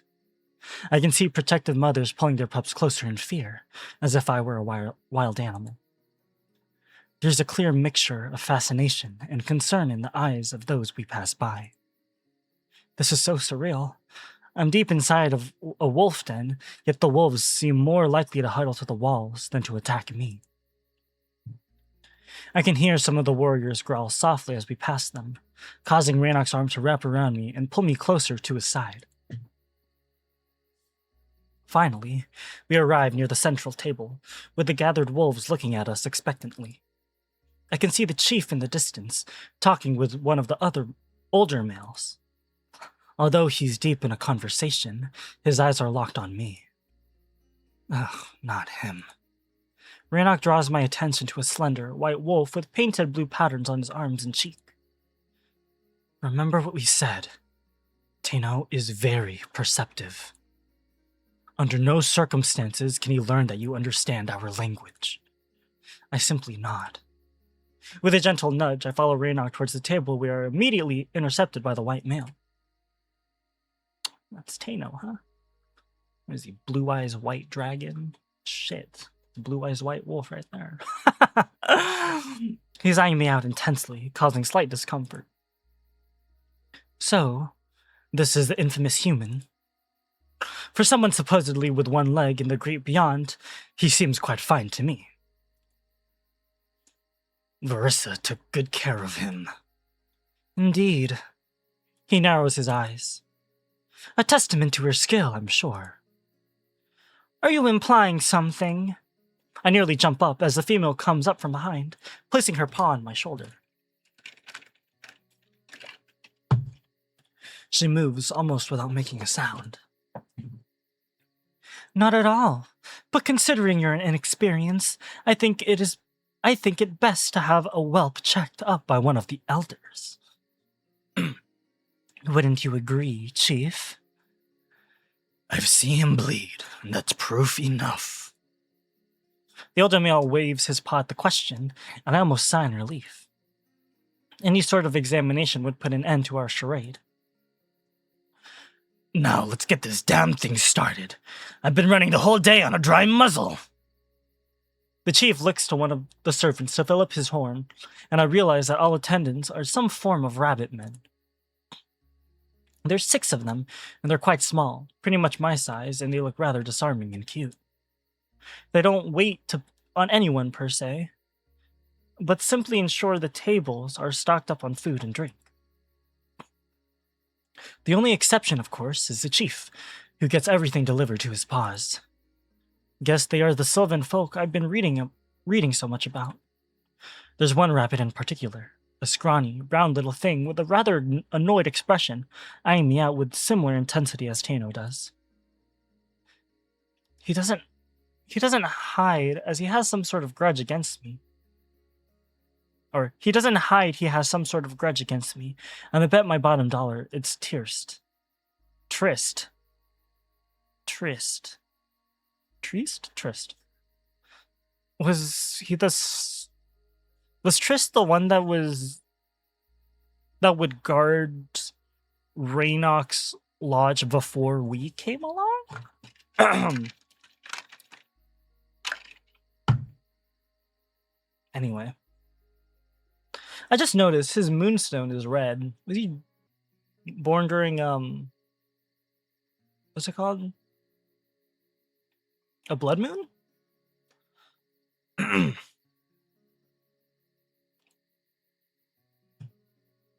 Anyway. Raynock notices my discomfort and takes that as a cue to lead me towards the table, intent on taking the seats next to his father's chair. Nuh-uh. Tano sways his finger, preventing me from following the gray male. I don't think it's a good idea to have an outsider seated so close to the chief. I'm sure he'll be fine here. The white wolf presents a spot on the bench next to him. I look to Raynock with worry. He's my charge, so he sits with me. Or, he's my charge, he sits with me. He doesn't look nor smell like your charge. Besides, he could be dangerous. He's wounded. Come to think of it, he doesn't look like that either. This little exchange draws the chief's attention, and I have to do something. I sigh, realizing that it's best if I simply follow the cues given, and I sit where I'm told to end this discussion. It's not much of a problem, as the seat is directly opposite Raynock, but the male is visibly unsettled by my choice and our effective separation. I'll move then. He stands up, intent on staying by my side. So much for trusting me. What are you talking about? You will sit on my right, as is your place. The chief says sternly, finally plopping down on his chair and forcing Raynock to do the same. The funny bunny approaches the table, taking points slightly behind the chief and continuing to give me off-putting looks. Tano can handle the human. What the fuck does Tryst have? Is this Tryst, I'm assuming? What the fuck? Does he have beef with her? What the fuck? It will be my honor. Sorry, for some reason my voice feels really raspy. I don't know why. But I widen my eyes at Raynox to signal that he's making a scene, when I suddenly feel Tano's paw slide across my underbelly towards the dressing. I instinctively slap it away, and we both lock startled gazes, surprised I would dare to hit him. Feisty for someone so small. He's the one to talk. He's the smallest wolf I've seen so far, not counting pups. He laughs it off to my relief, while I try to feign a painful grunt. Keep your paws to yourself. Raynock issues a muffled growl. Why so protective? Raynock smirks, and I struggle to contain an annoyed sigh at Raynock's lack of discretion. Even Tryst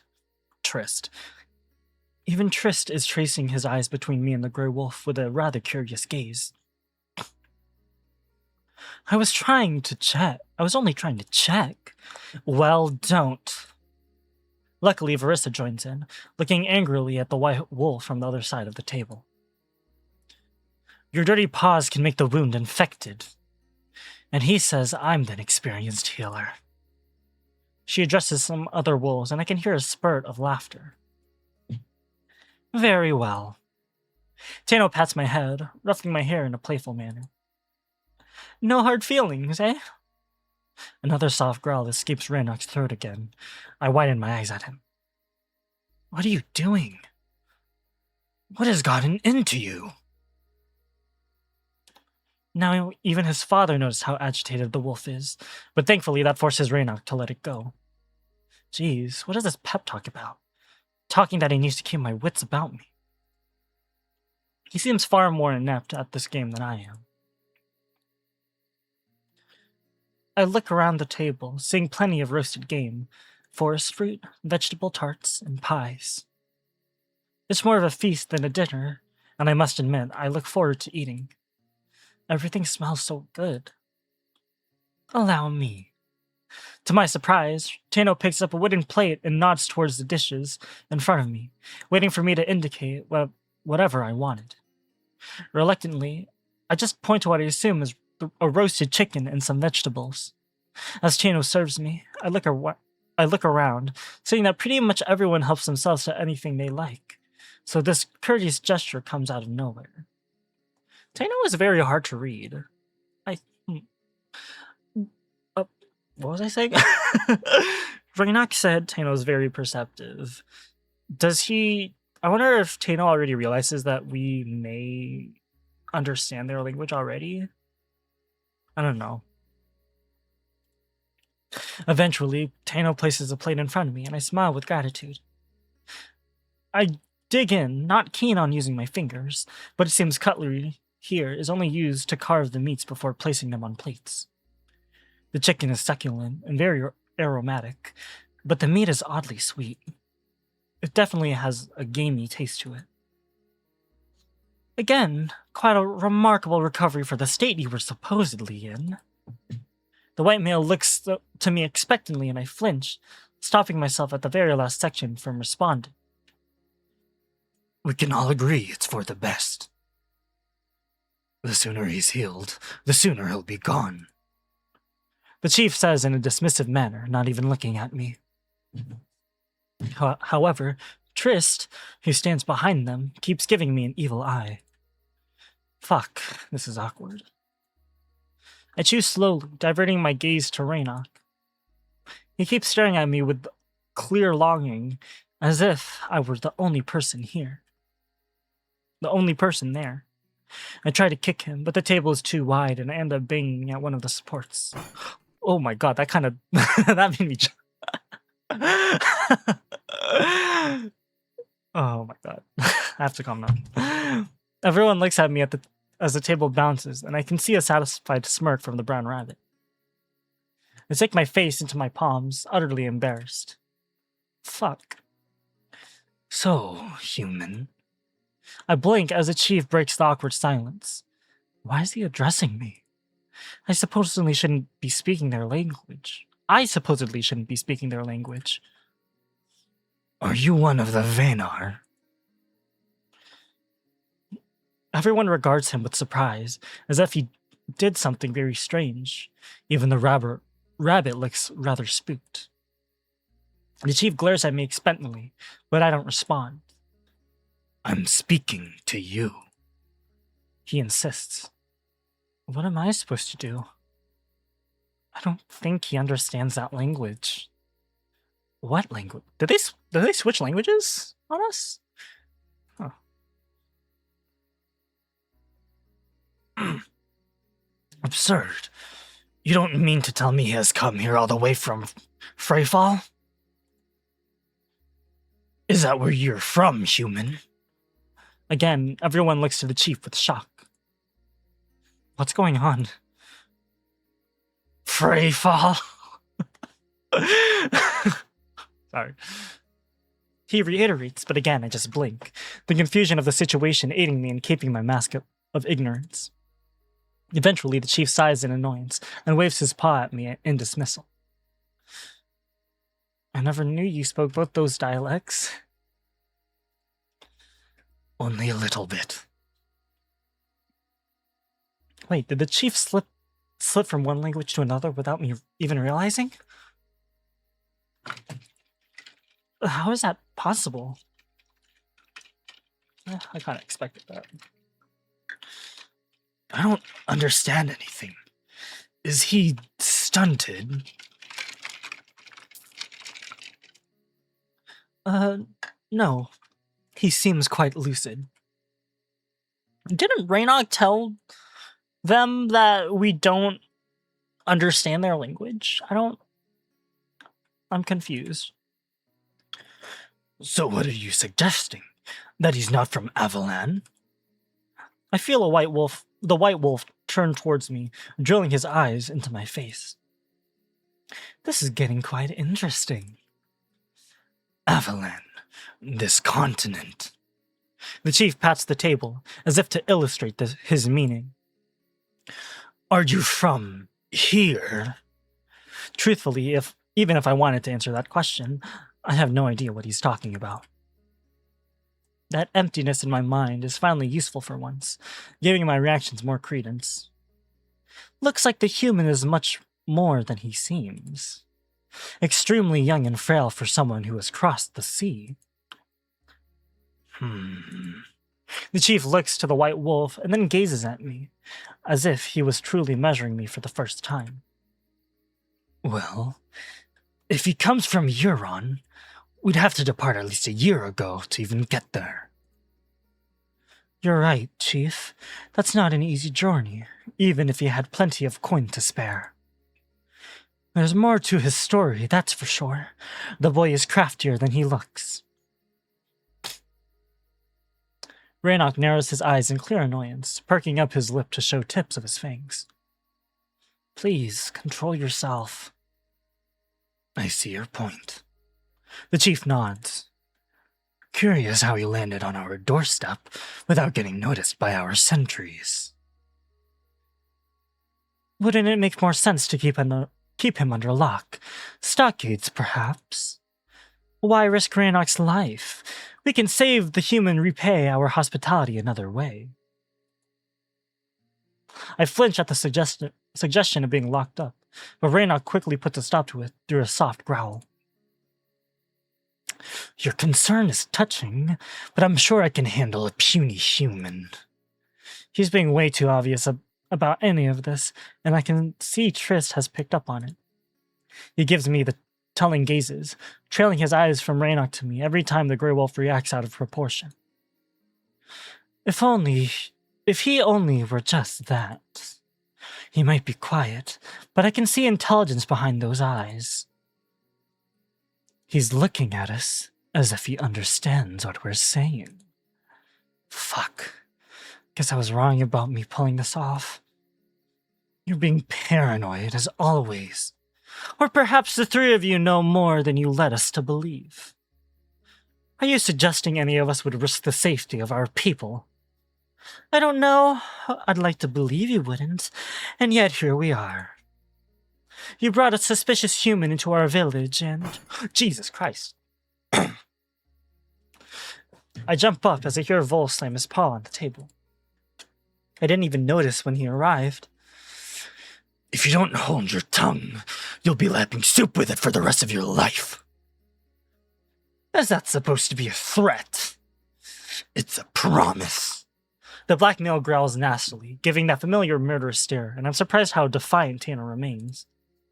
He must have known Vol for years. I would never hedge him on like that. It's almost suicidal. Stop your bickering. The both of you. If you are so worried that this naked monkey can understand us, then at the very least don't let it hear our squabble. The chief barks out in annoyance, and for a moment all conversation ceases. Vol huffs heavily and moves to the edge of the table. I nervously pick up the chicken, pulling the sinew apart and nibbling on it. This has gotten uncomfortable quite fast. In the corner of my eyes, I notice Vithir approaching with a rather wide smile. He winks at me as he passes the table and sits next to the chief. You're late, as usual. Could show your chief a little more respect. The old man grumbles. And why do you reek of yeast and preserves? Did a bit of baking. Vithier looks in my direction with a wide smile. You and that flowery pastime of yours. Who pissed in your mug? It's just those two. The chief waves his paw between Tano and Vol. Constantly at it like pups. Never a dull moment with them, eh? How about we get some ale and forget the pups for a change? First good idea I've heard the whole damn day. Don't mind the monkey over there. Who, the human? I've already seen him. Seems everyone fucking seen him but me. Who else was in on this conspiracy? No, don't be paranoid. You spent too much time around Tano. I'm sitting right here. Am I talking to you, Snowball? No? Then let the grown wolves speak. I meant I've seen him today. I caught Raynock on his way here. He gave me a first paw look at his new pet. The boy is a charming little fella. I really wish Trist stopped staring at me with such intensity. It's hard to avoid noticing it when he is directly in my field of vision. Yes? Well, don't expect a conversation out of him. He's not much of a talker. Either plays dumb or is dumb, which I'm not sure which is worse. He's simply scared, I bet. Just let him be. Once he feels safe, I'm sure he'll open up and we'll be able to make sense of this whole debacle. With Vithier's... Shit, I can't speak. With Vithier's arrival, the initial stiffness leaves the table, and the wolves begin more casual conversation, with the topics diverting to patrol duties, hunts and territorial disputes, none of which makes much sense to me. Tano keeps serving me, as if I were an honored guest, bringing me all variety of different pastries and meats. Apparently, the chicken I had was actually honey-roasted pheasant, and it really grew on. The dinner is dragging on, and I realized it will most likely last until midnight. I need to pace myself, as I'm slowly getting full, while the food keeps on coming. I take a deep breath and turn to look towards the ground. It became dark fast, but the fire and the candelabras give off a warm hue, making this place feel incredibly cozy.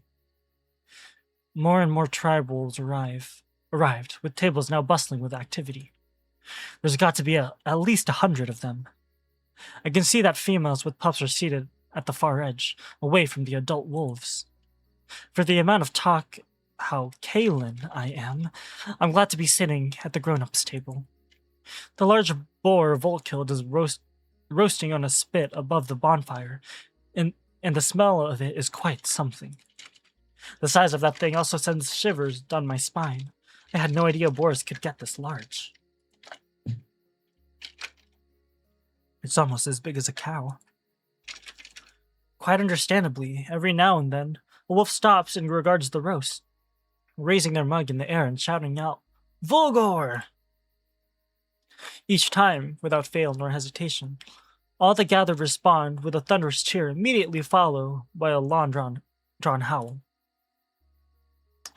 I feel touched by how celebratory they seem and give the black male a discreet gaze of admiration. I silently bob my cup in the air to let him know I, too, am impressed and wish to congratulate him. Bull tries to stop me off, but his tail gives him away with a happy flicker. I must admit, I fairly enjoy Tano's diligence at keeping my plate stocked. He's quite careful that I have a good selection of dishes, only giving me second servings of foods he clearly sees me enjoy. I can't tell if he tries to make up for the spat, or being a genuinely hospitable person, but I quickly notice it's neither. He is only doing this to get on Raynock's nerves, and the Grey Wolf plays right into it. Every time Tano touches me, or idly embraces me, he draws an angered reaction from the other male. I just want to slap Raynock across his ears, Why is he allowing himself to be led on like that? If anyone should be seething, it's me. Tano's polite to a flaw, and I have no other choice but to allow him to do whatever he likes with me with a wide smile on my face. The other thing that spoils my meal is the rabbit. He's making is personal, and as much as I can understand his anger at losing his job, he is one distraction too many. At first, there were many tribes wolves who approached me to have a look or to touch me, with Tano basically acting like a carnival carny. Step right up, see the naked monkey. I'm being touched and pet in the most awkward way, and I feel like a freak show. I keep my displeasure bottled up, but Raynok is not as subtle. He alternates between giving me the same disapproving looks as his former attendant, or trying to get back at me by being handsy with passing females. Seriously, does he really think I enjoy this? Unwittingly, he simply pushes me right into Tano's clutches. I need to have at least one ally at this table. I envy the chief. He gets to enjoy his company. Vithir entertains him with the latest tribal gossip, interchanged with glories of past combats. Luckily, as the evening turns into night, most of the wolves lose interest in me due to my complete silence. I think the fact that I did not understand any of their tribal politics and lifestyle reinforced my facade of ignorance. Eventually, I start to feel a bit flushed, only now realizing that Tano made perfectly sure I never ran dry on wine. He refilled my cups with almost religious zeal, and it's the only thing that slipped my mind throughout the entire meal. I was too focused on not slipping up and too stressed by the number of eyes on me that I simply guzzled from the cup with complete abandon. He tunnel visioned me, and now I'm tipsy. Fuck. I should have known better. The only comfort I have is seeing that pretty much everyone else around me is getting drunk as well. Everyone apart from Tano, who only now I notice is sipping on water. I didn't even realize it was an option, since all I can see around are flagons of wine. He notices that I've noticed and gives me a sly wink. Motherfucker! So, human. He draws my attention, grabbing a bottle of wine. How do you find our wolven hospitality? Hostility, you mean? Considering every guest so far caught a bad case of being stabbed to death. Present party nearly continued. My point exactly.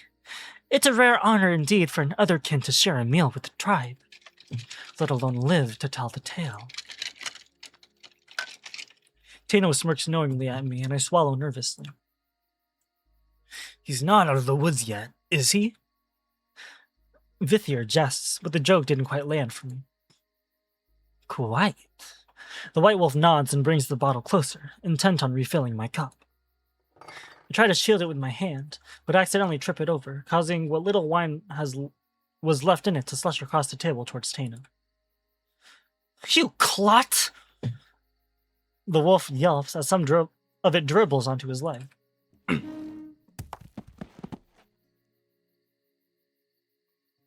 He tries to jump back to avoid the rest of the spillage, but his sudden jolt tilts the entire bench backwards and sends us all flying to the ground.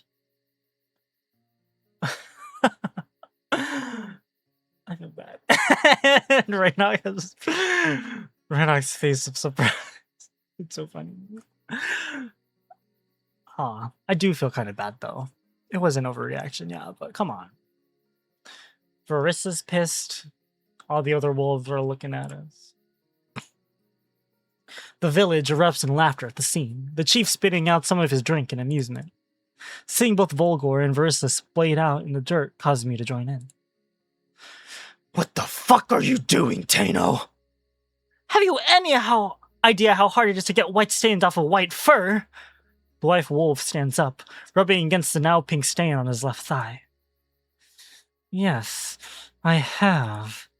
The female growls, standing up, and I can see she's practically drenched in wine, which she has spilled on herself during our flight. I explode laughing, unable to contain myself, huddling in the dirt. I cover my mouth tears flowing from laughter and severe pain as my stomach cramps really tug at the wound. Fuck, it hurts, but I cannot, for the love of me, stop laughing. Eventually, Veressa chuckles and laughs it off as well.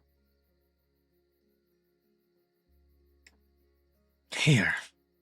The black male extends his paw towards me, and although I reach for it, I cannot get up, still held in the throes of my laughter. Eventually, I hear a snorted chuckle from the black wolf, and that's what finally hushes me. I look at him in surprise, almost as if I couldn't believe the guy had the ability to laugh. Pink suits you both. I would have expected Tano to have a separate spite for his wine stain, because I think it appeared on his leg, right? But anyway. Looks almost as good as it does on the piglet.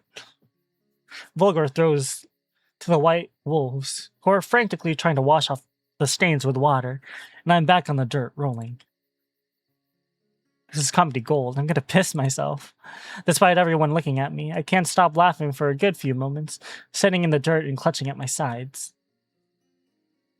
So he isn't mute. You got a good set of lung, that's one.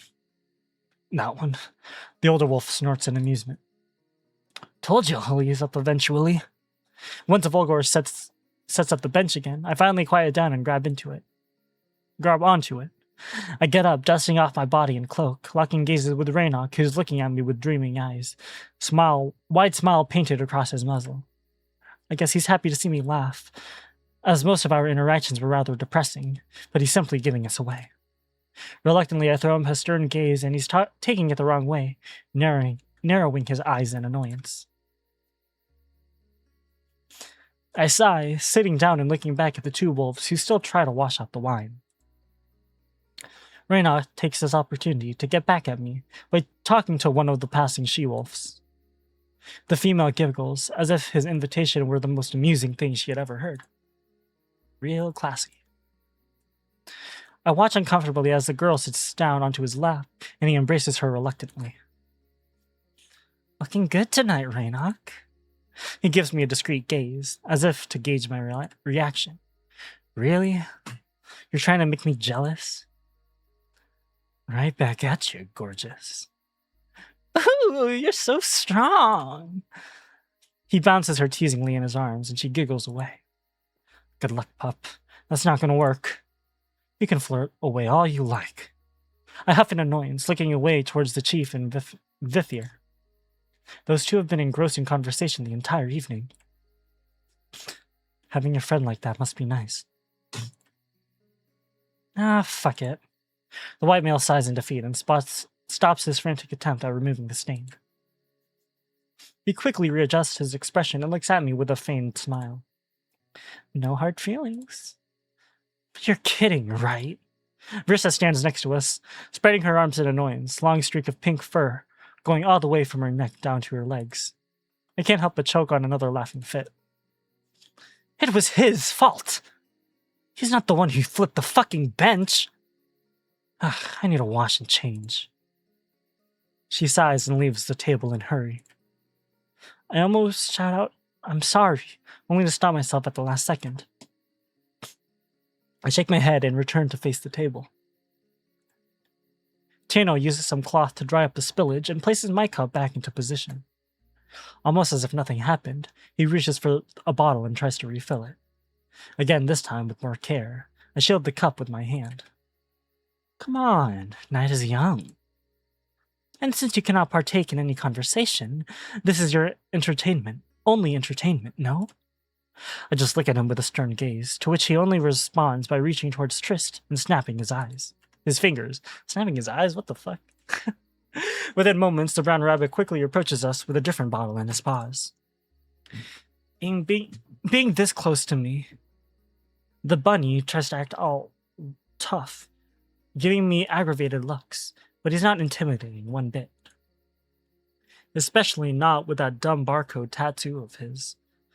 Don't tell me that's a slave mark. Do not tell me that's a slave mark and we just insulted his tattoo. Oh my god. Because, I mean, like to think of it. These other kin. This continent is segregated by species, right? With the wait, what are the things again? The tigiri, shit, the bears, the stags, and of course the wolves. But rabbits, bunnies, are are they like considered below the Great Four? That they're like slaves? At least try our mead. It's to die for. Yes, the mead! The older wolf claps his hand merrily, clearly cheered up by the prospect. At the corner of the eye, I can see Rannoch is still engrossed in a conversation with that female, and it almost looks as if he was taunting me with his flirtatious behavior. Is that the piss we sell to the tigers, or is it the proper one? I'm offended by that question, Chief. The white wolf responds teasingly, dismissing Trist, and leaning over the table to personally pour the old male a hornful. The chief drinks it up thirstily and releases a long, satisfied sigh. That's the good stuff. Pour that kid some. Let him learn what real ambrosia tastes like. I instinctively remove my hand at the words, and I immediately see Tano's eyes center on me with a knowing smile. Fuck! I just gave myself away. My heart begins to race, and again he looks right into my eyes, the smile widening. He can definitely sense my anxiety, which I assume only confirms his suspicions. But to my surprise, he does not give me away. He rinses my cup with some water, slushing the content towards the fire, and placing it back in front of me. He pours the mead, giving me a discreet wink. To your health, human. The chief shouts out, laughing heartily and raising his horn. The female finally jumps off Rannoch's lap to grab her own chalice. I can hear every other wolf stand up, following Chief's suit, and I'm slightly confused as to what to do. I want to stand up as well, but Tano gently pressed down on my shoulder, letting me know I should stay in my seat. So that we may be rid of you before long. Laughter erupts across the tables, and all the wolves howl in unison.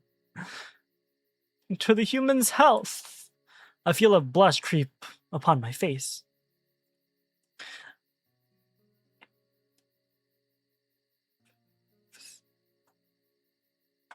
Sorry, I had to pause. I forgot what that word was. As facetious as it might have been, it feels nice to have a toast made in my honor. Catch me! And she's back where she started, spoiling the moment. But I can't even get annoyed by it, as my attention is immediately drawn to the rabbit behind them. Trist is practically seething with anger, locking his spiteful gaze at me. What is your deal, Bunny? Again, is it the fact that he's technically otherkin. He's a bunny, he's a slave, but he's not treated in the same regards as us, the human, who they want to spare and get rid of. Is that it? Well, while Rannoch hosts us hospitably, the bunny people are basically slaves. Oh my god. I hope that's not the case. Right. Let us give the youth some space and stretch our old paws. The last thing my old paws need is stretching. I have your favorite leaf. Should have started with that. The two males take their leave, and I lose my only palatable distraction. The situation with Rannoch begins to annoy me so much that I can do all I can not to look in their direction. I guess he can make me jealous. I'm so dumb.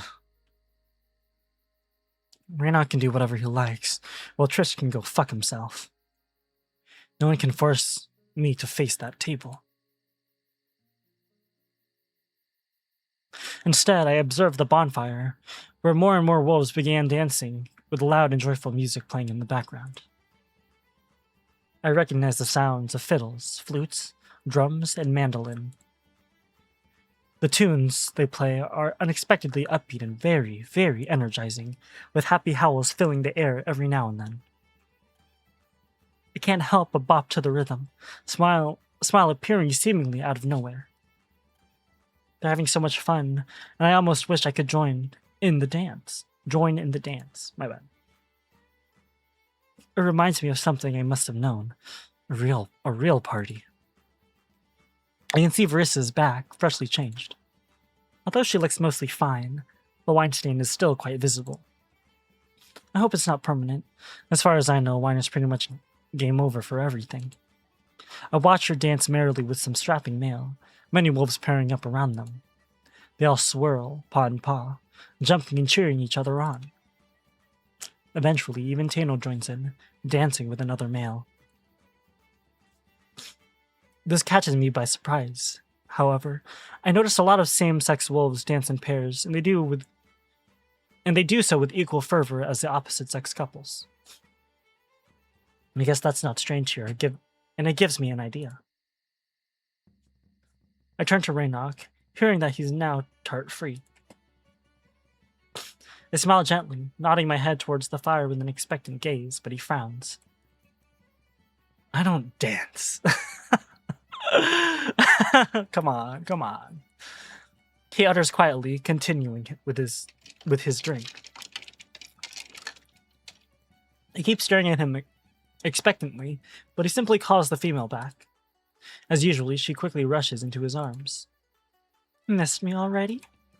Raynok basically showers her with attention, and I have to lick away, especially since Trist smirks at me with satisfaction. This is going to drive me insane. I almost jump up as a paw lands on my shoulder. I look up to the white male, who musters the most charming smile I've seen the entire night. Will you do me the honor? I blink, confused he'd want to dance with me, but the rhythm of the music takes a firm grip on my hand. I want to dance so badly. I look back at Raynok, who doesn't even notice us, caressing and flirting with our random stray. Fuck it. Is Raynok gonna notice and interrupt our dance? I hope so. I shrug, looking up at the wolf who takes a hold of my hand and pulls me in close. He notices my confusion as I try to gauge the steps from others. Just don't think about it and follow my lead. He's not wasting time in feeling up the rhythm of the melody guides my gait into a step as we swirl off towards the bonfire. I cannot contain laughter as everything spins around us, with different wolves passing us by in the same jovial dance. I swear, if he does something if he speaks out and gives himself away, I swear to God. Tano has a firm grip on me, pulling my body right against his form. He might be smaller than Raynok and less muscly, but equally as defined. I'm surprised at first by the proximity, but it allows him to better guide us in all twists and turns, and there's plenty of those. It almost feels like some mad carnival ride. I blush, feeling his chin rest upon my head. Even the small wolf dwarfs me. I surrender myself both to the music and to wine, and we spin off into the wild dance as my screams of joy and laughter join the cacophony of howls and cheers. Tano is actually a good dancer, and I enjoy it for all it's worth. I rest my head against his breast, expecting the familiar smell of the forest. However, to my surprise, his scent is more earthy. My head gets dizzy with all the pivots and whirls, and I lose complete sense of time, just laughing into his chest. We could do this for the rest of the night for all I care. Mind if I cut in? We suddenly come to a stop, and I notice Raynok standing in front of us with a rather aggravated expression. I can hardly catch my breath through the workout, but Tano pulls me in closer. Actually, yes, we're having fun, aren't we? The white wolf looks at me with a coy smile, and I'm nodding eagerly in agreement. Whoa, he communicated! You're not supposed to... Come on! Anyway. Raynok had his chance, but he can go back to his admirers and let me have some fun. Well, I insist. He's my charge. The grey wolf says sternly, grabbing a hold of my arm. I furrow my brow with a crude gesture. Seriously, he's making a scene now? Thought you were busy. Was only watching after him. You're treading on dangerously thin ice, Tano. I don't know if this is just the Kalen being annoying. I just hope that he's really drunk right now because he's getting real jealous of right now. I'm assuming Kalen's drunk off his ass. By all means, then. Tano reluctantly lets go of me and walks away, clear smirk on his muzzle. I narrow my eyes, wondering if this was his plan all along. Yeah, I'm pretty sure Tano knows that we can speak their language. I'm pretty sure Tano knows. I'm pretty sure Kalen knows Tano knows. I narrow my eyes, wondering if this was his plan all along. Rannoch pulls me in into a similar embrace Tano held me in. However, he's much less gentle about it. He rushes us into the dance, moving us along with other pairs. Despite his bad mood, he's doing it quite graciously. I thought you said you can't dance. I mutter, clearly annoyed by this little spectacle. I said I don't, not that I can't. He replies equally irritated. I just rolled my eyes, allowing the male to lead our tempo. A few moments ago, I would have traded anything for this dance, but right now I just can't wait for it to be over. I'm not okay with being a rope in their stupid tug of war. For someone so smart, you sure know how to make a fool of yourself. You're the one to talk. I want to add something about that shameless flirting, but I can see he is in no mood for a conversation. Why add fuel to the fire when it's already burning my skin? I just resigned myself to his lead. Eventually the song ends, and Rannoch releases his hold on me. I look up at him with clear disappointment, while he repays me with a hurt gaze. I seriously don't get you. I sigh, returning to the table and taking my seat next to the white wolf. Rannoch follows suit. However, he stops and instead heads over to a nearby group of wolves, engaging with them in an idle chatter. I feel Tano's gaze drill into me with a provocative smile, and all I can do is face him with a dumb expression. I know that dance was a setup, but I also wanted to stick it up to Rannoch. I guess we both got what we wanted in the end. Triss tries to taunt me again, but I smirk nastily, remembering the rabbit stew we made the other day. Scurry about your business, Bunny, lest you get eaten if you're not too careful. I might fear these wolves, but you've got a long way to go to intimidate me. I just sit there slouching, resigned to Tano's company. With no one at the table, he seems almost disinterested in me. I guess everything he did was for show, or to elicit a reaction from either me or Rannoch. He still serves me some food, but my appetite is long gone. Eventually, Rannoch returns to his seat, his expression slightly softer than before. Perhaps he cooled off. From what, though, I cannot tell. I'm still confused about everything that's going on here. You're quite fascinating to see a human up close. Or, it's quite fascinating. Fuck. I'm getting too tired again. It's quite fascinating to see a human up close. Here we go again. An incredibly meek and fragile species, still unaccountably present. He rubs my shoulder, but I don't protest. I'm beyond caring at this point. Besides, each time I did, Rannoch felt the need to be my knight in shining armor, and it doesn't really help to keep our charade going. Or at least keep whatever's left of it. Almost feels like Mother Moon gave up on you halfway through your creation. Isn't that right? He asks with a cruel, mocking tone, knowing full well I cannot retort. The sudden shift in attitude makes it clear he knows I understand them. I must admit, I begin to warm up to your gratifyingly mute friend. He faces Rannoch, whose fur bristles with anger like I've never seen before, his fangs showing in a snarl of barely contained fury. Even Triss is freaked out, meaning he has rarely seen his former master in such a state. He's not my friend. The Grey Wolf spits out through a growl, giving me a cold stare.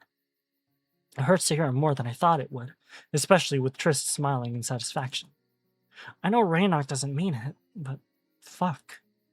It's hard to keep things together with so many people trying to get you at this table. No?